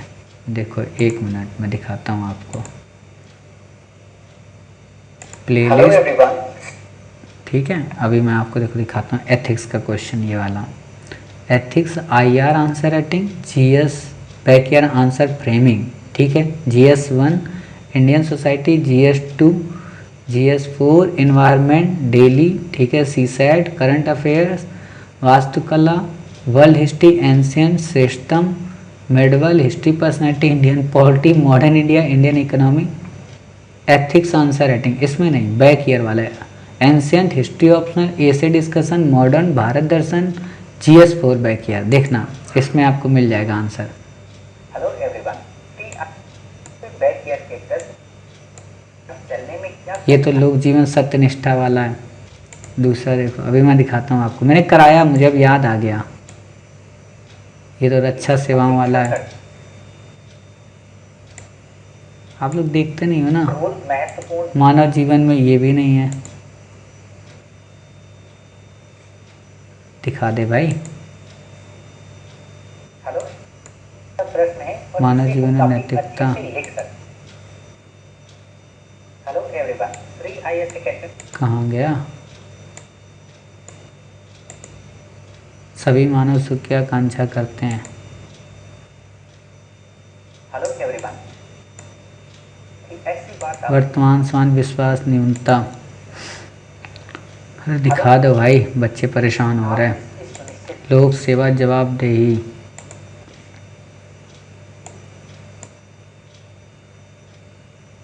बचते हुए हमारे देश में यौन उत्पीड़न। क्या क्या विषम, हाँ ये देखो है सामाजिक समस्याओं के प्रति व्यक्ति की अभिवृत्ति के निर्माण में कौन से कारक प्रभाव डालते हैं? हमारे समाज में अनेक सामाजिक समस्याओं के प्रति विषम अभिवृत्तियां व्याप्त हैं। हमारे समाज में जाति प्रथा के बारे में क्या क्या विषम अभिवृत्तियां दिखाई देती हैं आपको? अब किसी को याद ही नहीं होगा कि मास्टर ने ऐसा भी कुछ कराया होगा। तो इसका देखो आंसर फ्रेम यहाँ पे है पूरा, ठीक है। देखो मैंने यहाँ पे सब बताया है कि कौन कौन सा क्या मतलब है। जन्मजात नहीं होती, सीखी जाती हैं। लिखा है मैंने, देखो जन्मजात नहीं होती हैं, और आपने लिखा है जन्मजात होती हैं चलो, अभिवृत्ति से आशय किसी व्यक्ति या दूसरे व्यक्ति, समाज, संस्था आदि के प्रति क्या दृष्टिकोण है, अर्थात उनका नजरिया कैसा है। ये सकारात्मक और नकारात्मक दोनों हो सकता है। इस संदर्भ में सामाजिक समस्याओं के प्रति व्यक्ति की अभिवृत्ति के निर्माण में कई सारे कारक प्रभाव डालते हैं, जो कि निम्नवत हैं। पारिवारिक मूल्यों से, शिक्षकों द्वारा सिखाए गए मूल्यों से, व्यक्तिगत जीवन के अनुभवों से, सांस्कृतिक और सामाजिक मूल्यों से, विभिन्न सूचनाओं के माध्यमों से। उपयुक्त कारकों से स्पष्ट होता है कि व्यक्ति में अभिवृत्ति का निर्माण उसके आसपास के वातावरण से होता है। समाज में अनेक समस्याएं विद्यमान है जिसमें नकारात्मक अभिवृत्तियां परिलक्षित होती हैं, जैसे स्त्री पुरुष समता, मध्य भेदभाव, ऊंच नीच। इसमें जाति प्रथा वर्तमान समय की प्रमुख समस्या है। अगर हम जाति प्रथा की बात करें तो ग्रामीण एवं शहरी दोनों स्तरों पर ऐसी स्थितियां दिखाई देती हैं। उच्च जाति के सक्षम होते, जबकि ग्रामीण क्षेत्रों में सामाजिक या सरकारी योजना, निर्भय आरक्षण की मांग, रोजगार के अभाव होने से सरकार पर दबाव बनते हैं। इतना ही नहीं, कोविड-19 के समय भी हमें ऐसी स्थितियों से रूबरू होना पड़ा, क्योंकि निम्न जातियों में बचत की प्रवृत्ति कम होती है उच्च जातियों की अपेक्षा। इसलिए लॉकडाउन के कई महीनों तक, यहाँ निम्न जातियों बचत की बात मत लिखना, निम्न वर्ग की आय, और जाति नहीं वर्ग, ठीक है। इसलिए लॉकडाउन के कई महीनों तक रहने की वजह प्रतिकूल प्रभाव। लेकिन देखो क्वेश्चन क्या कह रहा है आपसे, क्या कह रहा है जाति व्यवस्था को लेके, और क्या कहा है इसने जाति व्यवस्था को लेके, ध्यान से देखो, आपने कुछ और लिख दिया। कह रहा है कि हमारे समाज में अनेक सामाजिक समस्याओं के प्रति विषम अभिवृत्तियां विद्यमान हैं। हमारे समाज में जाति प्रथा के क्या क्या विषम अभिवृत्तियां हैं। अभिवृत्तियां का मतलब कि कौन कौन सी बुरी सोच लोगों ने बना रखी है जाति प्रथा के बारे में, समझ गए। जैसे विवाह को लेकर आप देखते होंगे, उन चीजों से संबंधित यहां बात करनी है। और इन विषम अभिवृत्तियों के अस्तित्व को आप किस प्रकार स्पष्ट करते हैं, मतलब कि आखिरकार ये बनी ही क्यों है जाति प्रथा की, समझ रहे हैं देवी। मतलब एक क्वेश्चन ये डेवलपमेंट और नॉन डेवलपमेंट से नहीं संबंधित है, क्वेश्चन संबंधित है कि जाति प्रथा को लेकर लोगों के क्या विचार हैं। जैसे मैंने उस दिन भी आपको एग्जांपल में बताया था ना कि कोई अगर आपसे नाम पूछे क्या नाम है, तो आपने कहा कि मेरा नाम सर अमृता है। कोई पूछे पूरा नाम क्या है, तो आप कहेंगे अमृता कुमारी, तो समझ जाना वो जातिवादी है। तो ये इसी चीज से संबंधित है। अब उसके दिमाग में कहां से खुराब, क्या समझ में नहीं आया था। विषम आपने मेरे से पूछा भी था। हाँ, तो वही नेगेटिव ही ना। हाँ, नेगेटिव मतलब अभिवृत्ति जाति प्रथा के बारे में। तो ये ऐसे लिखना है। यहां तक तो आप सही हैं, लेकिन लास्ट में आप कंफ्यूज हो गई, ठीक है। हाँ, समझ गई। ठीक है, ओके जी। अगला क्वेश्चन देखते हैं। कुछ बच्चे तो अपना सर भी पटक रहे होंगे, बताओ हम ढूंढे कहाँ कहाँ, आंसर तो यहीं पे था। खून वून निकलना नहीं चाहिए, लेकिन सर ऐसे पटके। प्राय कहा जाता है कि राजनीति और नैतिकता साथ साथ नहीं चल सकते। इस संबंध में आपका क्या मत है, अपने उत्तर को उदाहरण सहित बताएं। ये भी शायद मैंने कराया है बैक ईयर में। वास्तव में नैतिकता के बिना कोई भी देश विकास के पथ की ओर अग्रसर नहीं हो सकता। इसके अभाव में राजनीति केवल सत्ता प्राप्त करने मात्र होता है। विगत कुछ वर्षों से विश्व के साथ साथ भारतीय राजनीति में भी नैतिक मूल्यों में कमी को देखा गया, जिसके फलस्वरूप राजनीति में अपराधीकरण, भ्रष्टाचार, धन शोधन आदि। मैडम ये कहाँ से लाइन लिखी हो, सर ये कहाँ से लिखे हो पैरा? खुद से? हाँ धन शोधन वगैरह खुद से? सर, ये मनी लॉन्ड्रिंग को याद था तो उसको गूगल करके बोलिए। अच्छा, वही मैंने कहा। इस परिप्रेक्ष्य में अगर हम वर्ल्ड वैश्विक, आप मनी लॉन्ड्रिंग यहाँ लिखते हैं, बात करें तो निरंकुश राजतंत्र, नाजीवाद, फासीवाद, साम्यवाद आदि का संघर्ष नैतिक मूल्यों को लेकर रहता है, जिसमें अधिकार, स्वतंत्रता, विशेषाधिकार, कानून आदि की मांग की जाती थी। ये सब कहाँ से लिखी, नीचे वाला पैरा? इसके अतिरिक्त ब्रिटेन में हो रहे स्त्री पुरुष समानता आंदोलन कहीं ना कहीं नैतिकता से पोषित आंदोलन की प्रति, ये कहाँ से लिखी पैरा है? क्योंकि इतना बढ़िया और एक लाइन में नाजी, फांसी, शाम में वहीं अगर भारतीय राजनीति की बात करें तो आज हमें ऐसे कई उदाहरण देखने को मिलता है जिसमें राजनेता भ्रष्ट एवं अनैतिक होते हुए। कैसे आप लोग लिखो, मतलब अपने मन से लिखा करो भाई, अपने मन से सोचा करो। सर अपने मन से है, बट वो थोड़ा सा है, लैंग्वेज तो उतना ही है। हाँ। थोड़ा सा है। कितनी लाइनें चुराई हैं वहां से?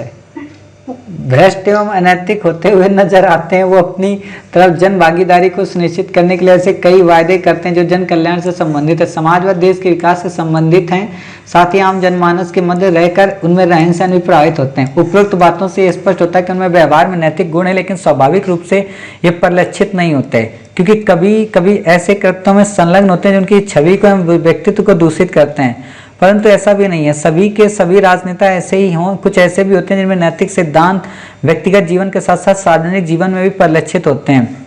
अजीत डोभाल, नरेंद्र मोदी जी, देखो ना तो जवाहरलाल नेहरू को लिखो ना ही नरेंद्र मोदी जी को लिखो, ये काउंट्रोवर्सी है दोनों, ठीक है। इन्होंने उदारवादी राजनीति को अपनाया, नीतियों का निर्माण नैतिक तर्कों के आधार पर क्रियान्वित किए, समाजवादी समानता एवं सामूहिकता को प्राथमिकता दिए, साथ ही अपनी सब कितना बड़ा लिखी हो।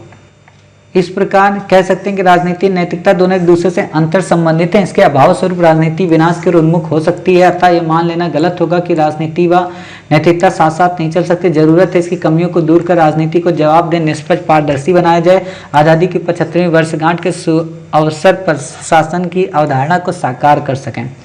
अच्छा लिखा है, लेकिन बस इतना ही कहूँगा, अगर इसमें आपने कॉपी पेस्ट किया है तो फिर अच्छा नहीं है, अगर खुद से लिखा है तो बहुत अच्छा है। सर कॉपी पेस्ट वही नाजीवाद ये सब किए और नहीं, और कहीं कहीं पे भाषा के पॉइंट लिए हैं आपने, लाइंस को। सर ये सब न्यूज़पेपर का है। चलो, अगर अच्छी बात, अगर खुद से निकाला है तो बहुत अच्छी शब्दावली है, पैराग्राफ को बहुत अच्छे से मोल्ड किया है, बस मैं यही कहूँगा। चलिए देखते हैं अगला क्वेश्चन क्या है। ये भी आपका है। स्पष्ट कीजिए, आचार नीति समाज और मानव का किस प्रकार भला करती है। आचार नीति समाज और मानव के विकास और कल्याण के लिए अति आवश्यक है, आवश्यक सिद्धांत है। ये उसे उत्कृष्टता की ओर उन्मुख करते हैं, साथ ही उचित और अनुचित के मध्य अंतर द्वंद्व से भी अवगत कराता है। ये कहाँ से ली हो इस परिपेक्ष में? अगर ये लाइन कहाँ से ली ऊपर से? अगर आचार समाज पर प्रभाव की बात करें तो समाज में व्याप्त बुराइयों को समाप्त करने सहायक है, जैसे कि समानता जैसे मूल्यों के माध्यम से ऊंच नीच की भावना को कमतर करने में, स्त्री को उपभोग की वस्तु न समझकर उन्हें पुरुषों के समान सम्मान व दर्जा दिलाने में, समाज को साम्यता व गतिशीलता प्रदान करने में, साम्यता नहीं समरसता, समाज में रूढ़वादिता को समाप्त करने में। वहीं अगर मानव की बात करें तो ये उन्हें मानवता की ओर अग्रसर करते हैं, उन्हें सहिष्णु व ईमानदार बनाते हैं। जिस मानव में नैतिकता का गुण पोषित होता है उनमें अपराध की प्रवृत्ति अपेक्षाकृत कम होती है। लिखो यहाँ पे, उनमें अपराध करने की प्रवृत्ति अपेक्षाकृत, मतलब जरूरी नहीं कि वो अपराध नहीं करेंगे। मैं कितना भी नैतिक हूँ, ये आप पोस्ट करके लिखिए क्या आपके एग्जांपल पे लिखे थे। हाँ हाँ तो आप बोले ना हम शुरू से ही नैतिक हैं। हाँ, अरे तो मेरी दूसरी भी तो सुन लो खूबी, वही तो बताने जा रहा हूँ। दूसरी भी तो सुन लो, मतलब आप लोग मेरे को भगवान मत मानो, पहले भी मैं बता दे रहा हूँ, मैं बहुत दुष्ट इंसान हूँ, बहुत दुष्ट। मेरा भी दूसरा रूप आप लोग देखे थोड़ा ना हो, वो तो पढ़ाता हूँ इसलिए ईमानदारी से इतने ढंग से रहता हूँ, वरना दूसरा रूप देख के तो अच्छे अच्छे खौफ खाते हैं। ठीक है, तो मैं बहुत दुष्ट हूँ, मतलब नैतिक उनके लिए हूँ जो नैतिक हैं, जो अनैतिक हैं उनके लिए मैं उनसे बड़ा नैतिक हूँ, है ना। तो ये मतलब ऐसा मत करें, ठीक है। तो अपेक्षाकृत जब लिख देंगी तो वहां पे मैं आ सकता हूँ तब कि हाँ, कई बार परिस्थितियां ऐसी होती हैं जब हमें अपराध करना पड़ता है, ठीक है। अब जैसे सिंपल सी बात है, मैंने वचन लिया है कि मैं उन देवी जी को छोड़ूंगा नहीं, जबकि नैतिकता तो एक है, तो उनको छोड़ दो, है ना। तो सोच सकती हूँ कि मैं फिर कितना खराब हूँ। वैसे मैं कहता हूँ यत्र नास्ति, भाई सिंपल सी बात है, भगवान कृष्ण ने गीता में क्या कहा है, दुष्टों का नाश करो, नहीं तो धरती बहुत बढ़ जाएगी फिर। और अगर दुष्टों का आप नाश करते हो तो आपको मोक्ष मिलता है, और वो तो दुष्ट है ना, तो इसलिए उसका तो नाश करना ही पड़ेगा। अपराध करने की प्रवृत्ति नहीं होती, वह हमेशा दूसरे मानवों की सहायता करते हैं, उनकी भावनाओं को समझते हैं, सुख दुख में साथ निभाते हैं, समाज एवं देश के प्रति निष्पक्ष व कर्तव्यनिष्ठ बने रहते हैं। इस प्रकार हमें कोविड-19 के दौरान भी ऐसे उदाहरण हमें कोविड-19 के दौरान भी देखने को मिले। है ना, ऐसे लिखना है लाइन को। ग्रामीण क्षेत्रों सामाजिक एकता की बात हो, कोरोना वॉरियर्स के दिन रात मरीजों को जान बचाने की बात हो, या भारत सरकार द्वारा अपने पड़ोसी देशों में, अब यहाँ पे आप ये 100 करोड़ वाला भी चिपका सकती हैं हर जगह पे। हाँ हाँ, यस सर, वैक्सीन वाला ना। हाँ, क्लोरोक्विनान नहीं होता, क्लोरोक्वीन होता है। पड़ोसी देशों की दवाइयाँ कीड़े थोड़ा में भेजे थे हमने, कीट सर कीट ही लिखे हुए हैं। किट होता है। अच्छा, बेचारों को कीड़ा भेजेंगे हम लोग, सही है। परंतु कभी कभी ऐसे भी उदाहरण देखने मिलते हैं जिसमें नैतिकता का सिद्धांत होता है, लेकिन फिर भी स्वार्थ व क्षणिक, तत्क्षणिक लिखा करो, क्षणिक नहीं, तत्क्षणिक, ठीक है, तत्क्षणिक। प्राप्ति हेतु अनैतिक कृत्य करते हैं, जैसे बलात्कार। परंतु कभी कभी ऐसे भी उदाहरण देखने होते हैं जिसमें नैतिकता का सिद्धांत होता है, लेकिन फिर भी स्वार्थ व तत्क्षणिक लाभ की प्राप्ति हेतु अनैतिक कृत्य करते हैं, जैसे बलात्कार, चोरी, हिंसा, भ्रष्टाचार। इस प्रकार ये समाज और मानव के सर्वांगीण महत्व की दृष्टि से अहम है। सरकार की अवधारणा सबका साथ सबका विकास, एक भारत श्रेष्ठ भारत, अमृत महोत्सव कहीं ना कहीं इसी से प्रेरित है। इसके माध्यम से नए भारत को गढ़ने का प्रयत्न किया जा रहा है। थोड़ा निष्कर्ष जानदार लिखो, अभी उतना मजेदार नहीं है, मतलब नैतिकता से लिखो, इथिक्स से लिखो, सबके साथ की बात मत लिखो, मतलब व्यक्ति और समाज को केंद्रित करते हुए लिखो, मतलब भारतीय समाज की समरसता के बारे में लिखो, इसकी सहिष्णुता के बारे में लिखो, ठीक है, इसकी पंथ निरपेक्षता के बारे में लिखो, आइडिया ऑफ इंडिया के बारे में लिखो, ऐसा कुछ लिखो। न्यू इंडिया जैसे आपने लिखा ना, नए भारत, तो आइडिया ऑफ इंडिया के बारे में लिखो। तभी हम एक नीति परक समाज बना पाएंगे, तभी हम अपने युग निर्माताओं, जो युग दृष्टा हैं, उनके विचारों को धरातल पर उतार पाएंगे, तभी हम मिशन कर्मयोगी के अंतर्गत बेहतरीन सिविल सेवक तैयार कर पाएंगे। और यहाँ पे सिविल सेवकों का भी एक एंगल डालो, समझ रहे हैं, क्योंकि आप सिविल सर्वेंट हैं। आचार नीति, समाज और मानव, मानव का मतलब ही है कि मानव के बाद सिविल सर्वेंट। इसीलिए भारत सरकार ने मिशन कर्मयोगी के अंतर्गत सिविल सर्वेंट में भी आचार नीति को प्रमोट करने की बात की, जिसके माध्यम से विशेष तौर पे कर्मयोगी तैयार हो सकें, जो न केवल समाज के ताने बाने को समझकर इसकी समरसता को ध्यान में रखकर भारत की एकता व अखंडता को अक्षुण्ण रख सकें और वसुधैव कुटुंबकम के भाव से विश्व को आलिंगित करा सकें। ऐसा लिखो, है ना, एग्जामिनर खुश हो जाएगा। चलिए अगला देखते हैं, ये किसका है,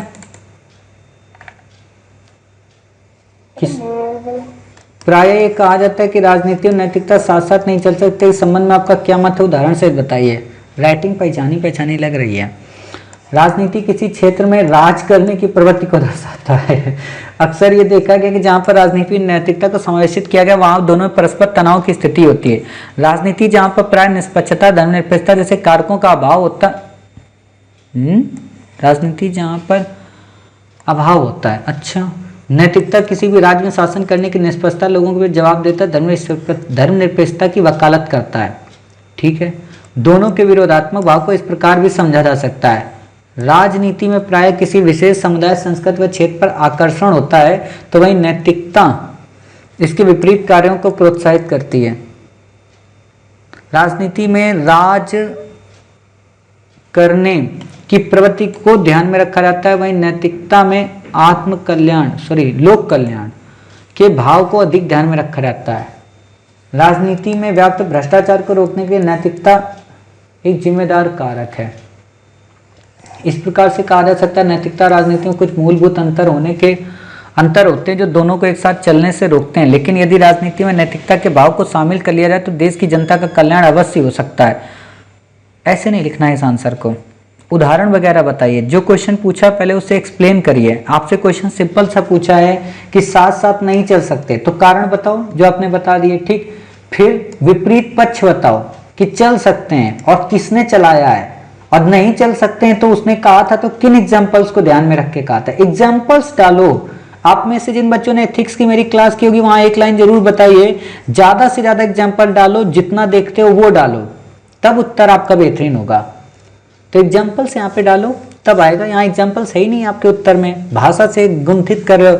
देखो नॉलेज वाला एग्जाम नहीं है, ये ऑप्शनल नहीं है। फिर से क्या देना चाहता हूं, कुछ मूर्खों को अगर ये कॉपी चेक कराओगे, जिनका पब्लिक एडमिनिस्ट्रेशन है या जिनका सोशलॉजी है, जिनका साइकोलॉजी है, तो वो इस आंसर को सुपर से डुपर कहेंगे, क्योंकि वो गधे होते हैं, उनको पता ही नहीं कि जीएस का आंसर हमें चेक करना है। सिंपल सी बात है, जीएस का आंसर आपका न्यूज़पेपर की तरह हो कि रिक्शा वाला भी पढ़ ले समझ जाए।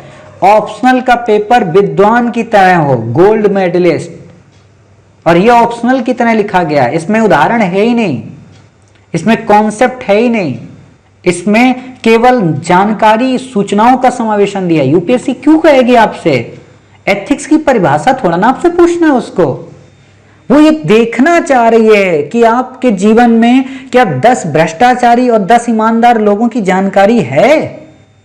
अगर है तो इससे क्या प्रेजेंट होगा कि आप ईमानदार होने की ओर उन्मुख हो रहे, आप भ्रष्टाचार को समझते हैं। आप लोग उत्तर लेखन को ये मत समझिए कि यूपीएससी उत्तर लेखन करवाती है।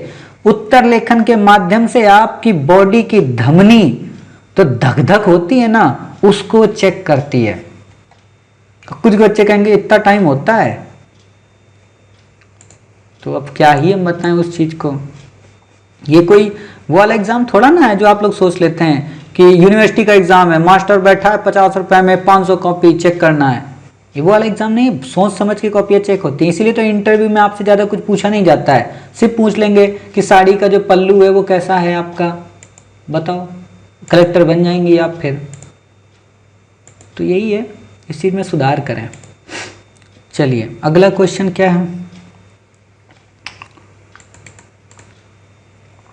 अगला क्वेश्चन है, स्पष्ट कीजिए कि आचार नीति समाज और मानव का किस प्रकार भला करती है। ठीक है, आचार नीति मानव और समाज दोनों के लिए एक ही आवश्यक तत्व है। इससे मानव और समाज में व्यवहारिक नैतिकता, समानता, परस्पर सहयोगिता नहीं होता, परस्पर सहभागिता होता है।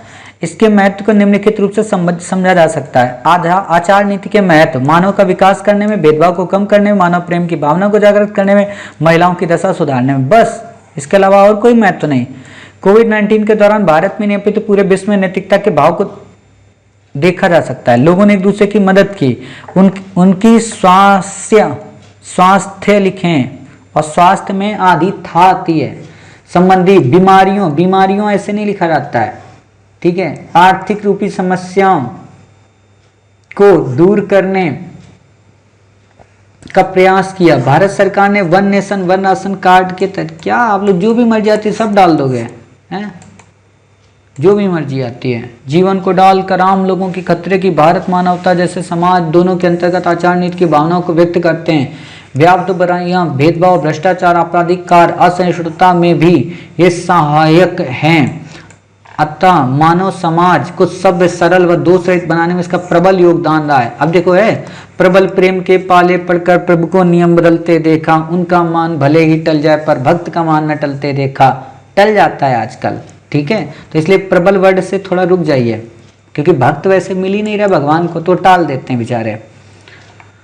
इसमें थोड़ा एग्जाम्पल डालिए, मतलब थोड़ा एग्जाम्पल का मतलब क्या है ना, कि थोड़ा इथिकल लैंग्वेज। सिंपल सा आपसे क्वेश्चन पूछा है कि आचार नीति समाज और मानव का किस प्रकार भला करती है।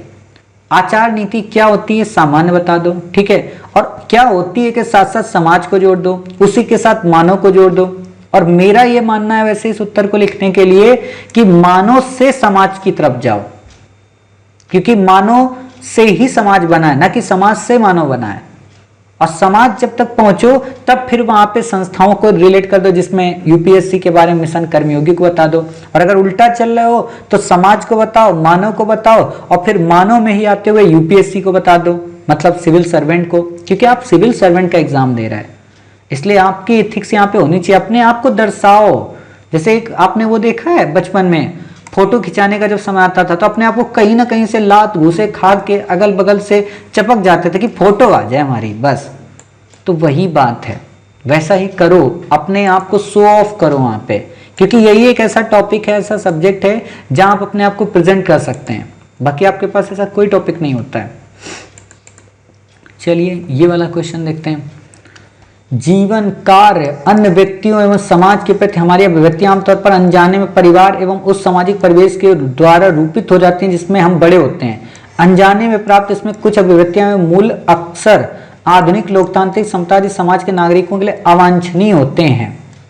आज के शिक्षित नहीं तो इसका एक अंग गया। आज के शिक्षित भारतीयों में विद्यमान ऐसे अवांछनीय मूल्यों की विवेचना कीजिए। देखो इसको पहले इंग्लिश में देखो।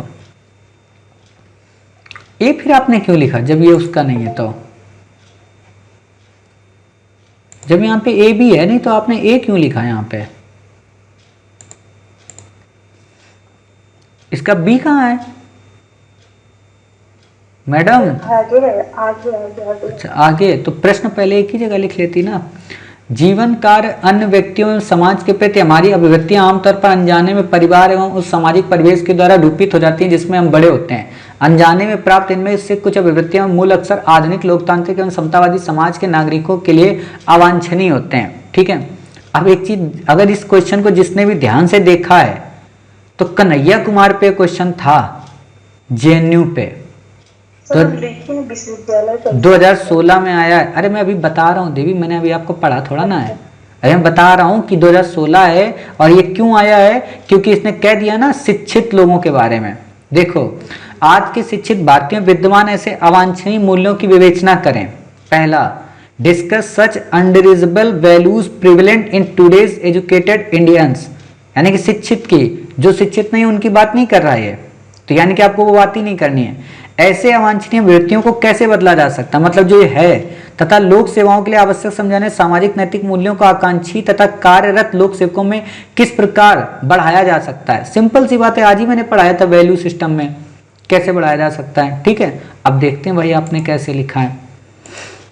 समझ में कुछ नहीं आया आपको। अच्छा, आज के शिक्षित भारतीयों में विद्यमान ऐसे अवांछनीय मूल्यों की विवेचना कीजिए। अभिव्यक्ति एवं मूल्य किसी व्यक्ति के व्यक्तित्व निर्माण में अहम योगदान होता है जिसे वो अपने स्वयं के जीवन एवं वातावरण में सीखते होता है क्या? अभिव्यक्ति जहाँ किसी व्यक्ति, वस्तु, संस्था आदि के प्रति दृष्टिकोण को व्यक्त करता है, मूल्य व्यक्तिगत, सामाजिक, आर्थिक, धार्मिक व राजनीतिक हो सकता है। अभिव्यक्ति के निर्माण में मूल्य की महत्वपूर्ण भूमिका होती है। इस संदर्भ में अगर किसी व्यक्ति का मूल अभिव्यक्ति सकारात्मक हो तो लोक कल्याणकारी राज्य, समतावादी समाज, समानता की स्थापना, धर्मनिरपेक्ष राज्य की स्थापना, धर्मनिरपेक्ष वर्ड कहीं मत यूज किया करो, पंथ निरपेक्ष यूज किया करो, राज्य की स्थापना आदि आसानी से कर सकता है। वही नकारात्मक मूल अभिव्यक्ति मूल्य को प्रभावित करते हैं, जैसे नीचे क्या लिखा है? अच्छा, जिससे उनका दृष्टिकोण वस्तुनिष्ठ नहीं रहता, समाज के वंचित लोगों को बुरा प्रभाव पड़ता है, इससे लोकतांत्रिक मूल्य प्रभावित होता है। आमतौर पर देखा गया है, यहाँ से लाइन आपको शुरू करनी थी, ये जितना ऊपर तक लिखी हो ना ये सब बेकार है। आमतौर पर ये देखा जाता है कि शिक्षित भारतीय क्या देख लगा ना ऊपर में जो है उसको नहीं एक्सप्लेन करना, वो तो संदर्भ है, ऐसे तो फिर हो चुका। तो सर वो मतलब इसलिए दिया जाता है, वो इसलिए दिया जाता है ताकि आपको भ्रमित किया जा सके। जैसे आप वो खाइए कभी मोमो झोमो वगैरह, पिज्जा विज्जा, तो वो 4-5 नमक, चटनी, थाली, पत्तल, दोना सब दे देता है, जितना उसका कूड़ा करकट होता है। तो ये बिल्कुल वही चीज है, ठीक है, ताकि आधे बच्चे उसमें पागल हो जाएं। मतलब सोचा करो यूपीएससी कितनी मौज लेता है आप लोगों की, अवधारणा से प्रेरित होते हैं जिसका असर समाज और परिवार दोनों को पड़ता है। इसके कारण मानवतावादी मूल्यों का भी क्षरण होता है। शिक्षण संस्थानों में भी हमें ऐसे नकारात्मक व्यक्ति मूल्यों से अवगत कराया जाता है जो मानसिकता को दूषित करते हैं, लैंगिक भेदभाव। हाँ, यहाँ पे जेएनयू लिख सकते थे क्या?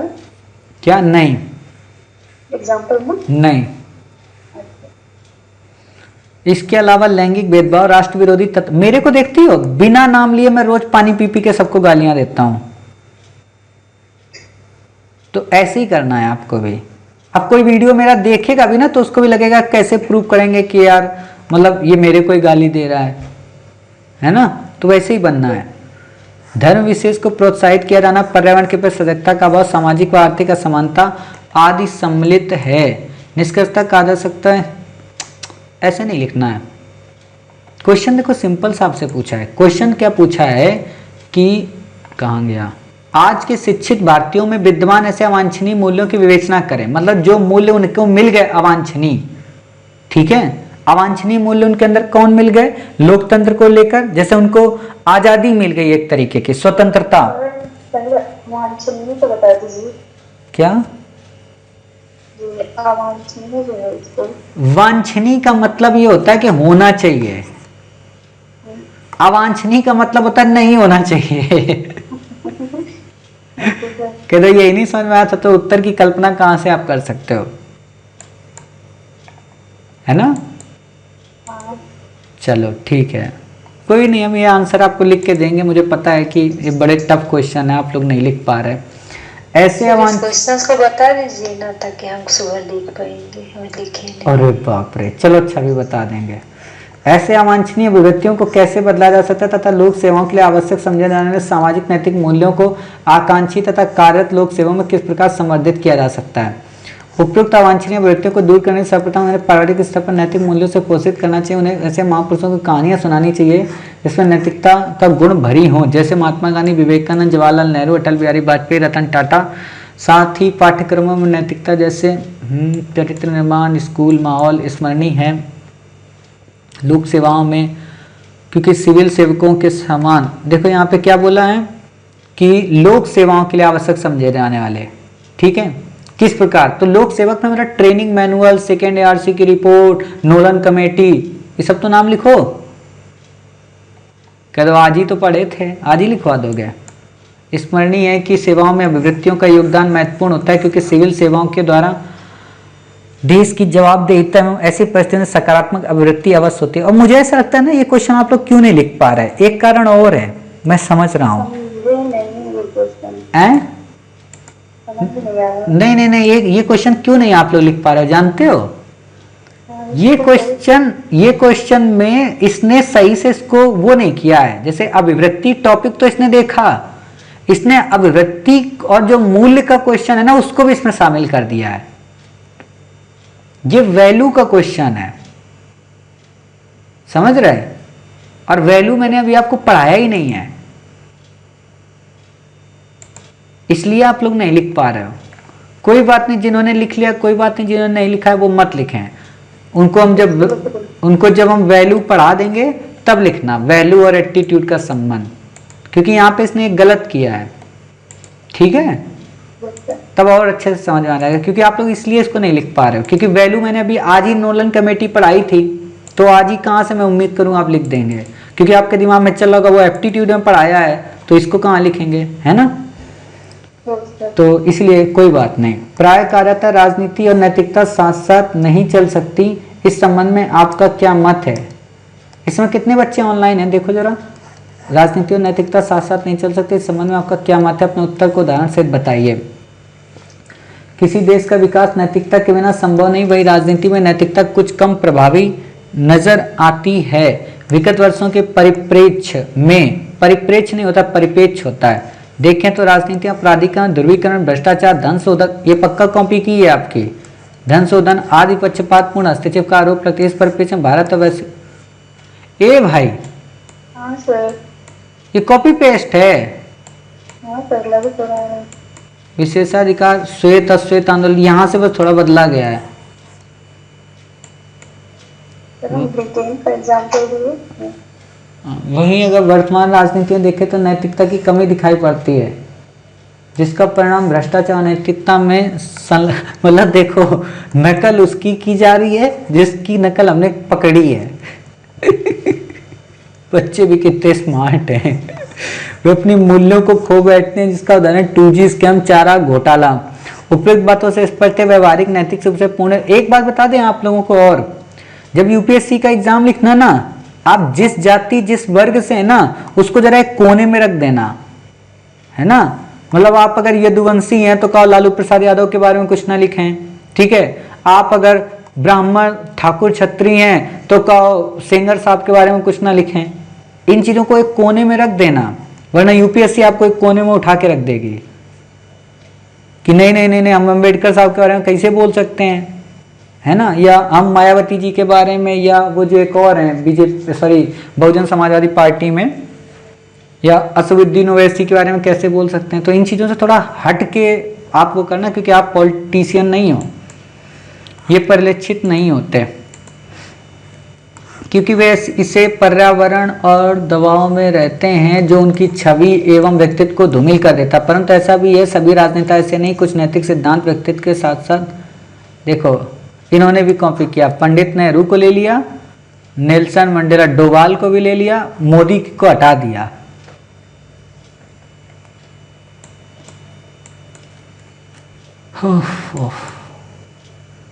बल्कि कमियों को दूर का, आजादी के पचहत्तर, सुशासन, अमृत महोत्सव। अरे भाई कॉपी पेस्ट ही करना था, काहे लिखे थे? अपना लिखो, मौलिक लिखो आप लोग। मतलब क्या है आप लोग, मतलब मजाक बना लियो मेरे साथ आंसर राइटिंग करने का। मेरा आंसर आज तक कोई नहीं मिला पाया। कई इंस्टीट्यूट ये मतलब दावा ठोक देते हैं कि ये मेरा आंसर है, अब 5 मिनट बाद बोलते हैं नहीं नहीं नहीं नहीं ये उसी का आंसर है, खुद का। मैंने एक दिन बहुत डांटा था और वो आंसर जानते हो डायरेक्टर के पास गया था उस कोचिंग संस्थान के, मैंने काट दिया आंसर। उनके डायरेक्टर का मैसेज आया कि आप कैसे काट सकते हैं ये आंसर, आप जानते हैं कि हम कौन है। उन्होंने कहा भगवान थोड़ा ना और यूपीएससी हो नहीं, बस इतना जान लो। मैंने काट दिया तथ्य और तर्क के साथ। सामाजिक समस्याओं के प्रति व्यक्ति की अभिवृत्तियों के निर्माण में कौन से कारक प्रभाव डालते हैं? हमारे समाज में अनेक सामाजिक समस्याओं के प्रति विषम अभिवृत्तियां विद्यमान हैं, ठीक है। जिनको जाति प्रथा के बारे में क्या है, विषम अभिवृत्तियों के अस्तित्व को आप किस प्रकार स्पष्ट करते हैं? अभी देखो इन्होंने हेडिंग बना के लिखी, ऐसे थोड़ा ना बताना है इसको, देवी ऐसे नहीं बताना है, बिल्कुल भी ऐसे नहीं बताना है। ऐसे तो आपने ऐसे लिख दिया, ऐसे नहीं बताना है, बिल्कुल भी नहीं। ये आपका मतलब एथिक्स का क्वेश्चन है, इसको सोच समझ के लिखिए। जैसे मैंने आप लोगों को बताया है, पूर्व में जिन बच्चों के मैंने चेक किया उस हिसाब से लिखने का प्रयत्न करें, ठीक है। आज के आंसर मतलब, लेकिन एक चीज़ मैं कहूँ, आप लोगों में से अच्छा नहीं लिखा है नॉर्मल बच्चों ने, किसी ने भी। 1-2 अगर अपवाद छोड़ दें, बीच बीच की भाषा शैली है ना, थोड़ा अच्छा लिखो आंसर, मतलब सोचो क्या लिखना है। पहली बात तो एक गांठ बांध लो कि वर्तनी में त्रुटियां नहीं करनी है, चाहे जितनी बार 1000 बार गूगल करना पड़े। दूसरी बात, कोशिश करो कि राइटिंग हमें अच्छी रखनी है। तीसरी बात, कोशिश करो कि एक मानक में लिखना है, हेडिंग वेडिंग एरो झेरो फलाना ये नहीं लिखना है। चौथी बात याद रखो, कॉपी पेस्ट नहीं करना है किसी का। मतलब कॉपी पेस्ट करके आप क्या सोचते हो, बुद्धिमान बन गए, बेवकूफ होते हो। अब मेरे सामने तो बुद्धि मत दिखाइए कोई भी प्लीज। मतलब मैं आप लोगों के लिए मेहनत कर रहा हूं, आप मेरा कॉपी पेस्ट करके बताओ कहां पे मैंने किसी को कॉपी पेस्ट किया। सोचो आप लोग, कुछ लोगों के मन में शुरू में आया होगा कि सर फलाने इंस्टीट्यूट का नोट्स एथिक्स का दे रहे हैं और देखना इसी से लाइन बाई लाइन पढ़ा देंगे। एक भी लाइन उसकी नहीं मिलती है मेरी पढ़ाने के तरीके से, एक भी नहीं मिलती है। ऐसा होना चाहिए, मतलब चल कुछ और रहा हो और आपके दिमाग में कुछ और चल रहा हो। मतलब आप देखें सबके आंसर, लेकिन बनाएं अपना दिमाग, तब उसको मौलिकता बोलते हैं। यूपीएससी का जब आप मेंस का पेपर देखेंगे ना, वहां पे लिखा होता है मौलिक लिखें उत्तर। आपके उत्तर में मौलिकता होनी चाहिए, कॉम्प्रिहेंस होना चाहिए, मतलब संक्षिप्त में लिखें, बकवास ना लिखें, और मीनिंगफुल लिखें, मीनिंगलेस ना लिखें। ये 3 वर्ड हैं। यूपीएससी का मेंस जब आपका डीएफ आता है उसमें 3 चीजें लिखी होती निर्देश में, कि आपका उत्तर जो हो वो, मतलब शायद मैं देखता हूं, अगर यहाँ पे यूपीएससी की ओरिजिनल कॉपी है तो मैं आपको दिखाता हूं, मे बी शायद अगर मेरे पास है ओरिजिनल कॉपी, उसके फ्रंट पेज में अगर कोई बात होगी तो मैं आपको दिखाता हूं। UPSC copy mains booster program let's crack UPSC syllabus mains booklet, हाँ यूपीएससी मेंस आंसर कॉपी, शायद देखो, मतलब इसमें लिखा होगा। अरे भाई श्री आईएएस की क्यों दिखा दी है?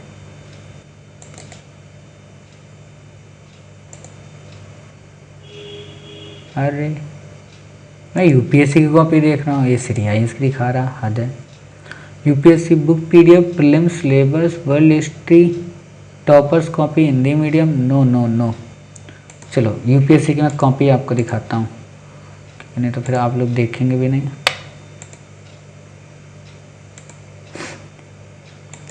यूपीएससी ओरिजिनल कॉपी,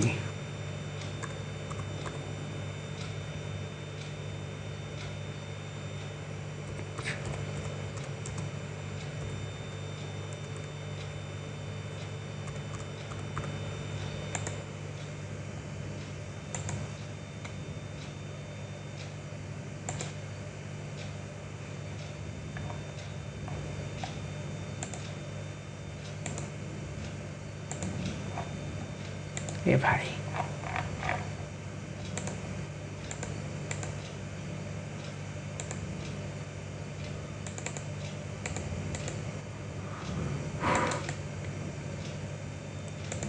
ये देखो आप यहाँ पे, ये देखो कॉपी है आपकी यूपीएससी की, ये कॉपी आती है आपके पास, ठीक है। अब देखना यहाँ पे क्या लिखा होगा, अगर इसमें दिया है तो अच्छी बात है, वरना मतलब दिया होता है इसमें उपस्थिति संख्या, परीक्षा का नाम इसमें नहीं दिया है, वरना दिया होता है। या तो आपके उसमें जब वो आएगा OMR शीट, उसमें आपको दिया होगा कि आपको आंसर कैसे लिखना है, मतलब बहुत अच्छे ढंग से वो उसमें बताता है वो आंसर कि आपको कैसे लिखना है। अनुक्रमांक हस्ताक्षरित न लिखें, सही उत्तर अतिरिक्त न लिखें, पर्यवेक्षक निर्धारित स्थान, ठीक है। इसमें नहीं दिया है, वरना उसमें दिया होता है कि आपको अपना मेंस का उत्तर जो पूरा आता है ना पैटर्न, उसमें बताया जाता है कि आपको मेंस का अपना उत्तर कैसे लिखना होता है। तो वही चीज़ है कि मतलब वैसा बनाएं, ऊट पटांग टाइप का लिखेंगे तो फिर नंबर नहीं मिलता है। किसी दिन इस कॉपी पे डिस्कस करेंगे, रिजल्ट आ जाए प्रीलिम का, फिर इसके बाद इस कॉपी पे भी डिस्कस करेंगे पूरा ढंग से। अनुक्रमांक रफ का रद्द करना चाहें, उत्तर पुस्तिका निरीक्षक को सौंप दें, सेक्शन परीक्षक के हस्ताक्षर, क्वेश्चन, ठीक है। टोटल अंक सकल योग, question paper, number of correct cell B, portion attempt question का must be written in English only. अच्छा चलिए, आएगा तो मैं बताऊंगा आपको, ठीक है। ये इंग्लिश वाली बुकलेट है, इंग्लिश वाले बच्चों के लिए यूपीएससी की। खैर अगर कहीं मिलता है मैं दिखाऊंगा आपको, जो गाइडलाइन आता है ना। हाँ कॉपी में ही मेंशन होता है।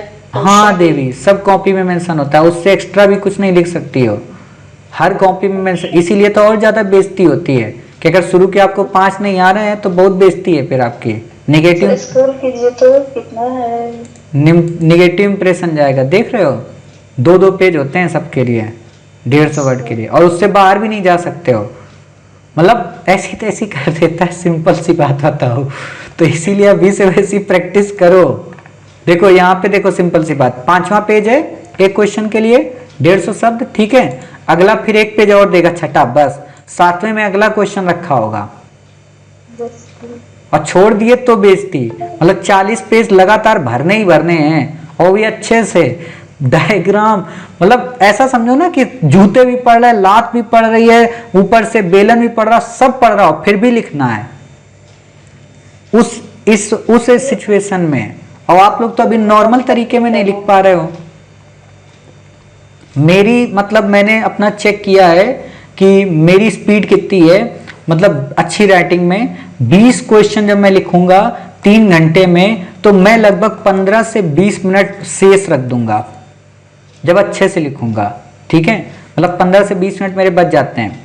ऑप्शनल को अगर मैं लिखूंगा तो लगभग ऑप्शनल के बारे में ये है कि उसमें हमें चुनना पड़ता है क्वेश्चन, 20 के 20 लगातार नहीं लिखने होते हैं, उसमें चुनना पड़ता है। तो उसमें लगभग मेरा 20 से 25 मिनट एक्स्ट्रा बच जाता है, इतनी स्पीड है मेरी।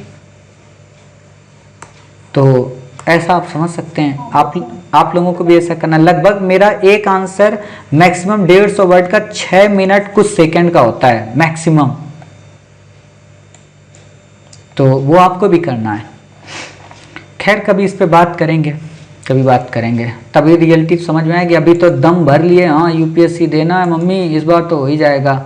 मेंस पहले मजबूत करना होता है, बहुत जबरदस्त, ठीक है। चलिए मिलते हैं अपने नेक्स्ट पार्ट में, तब तक अपना ख्याल रखिए, स्वस्थ रहिए। जय हिंद, जय भारत, वंदे मातरम, भारत माता की जय।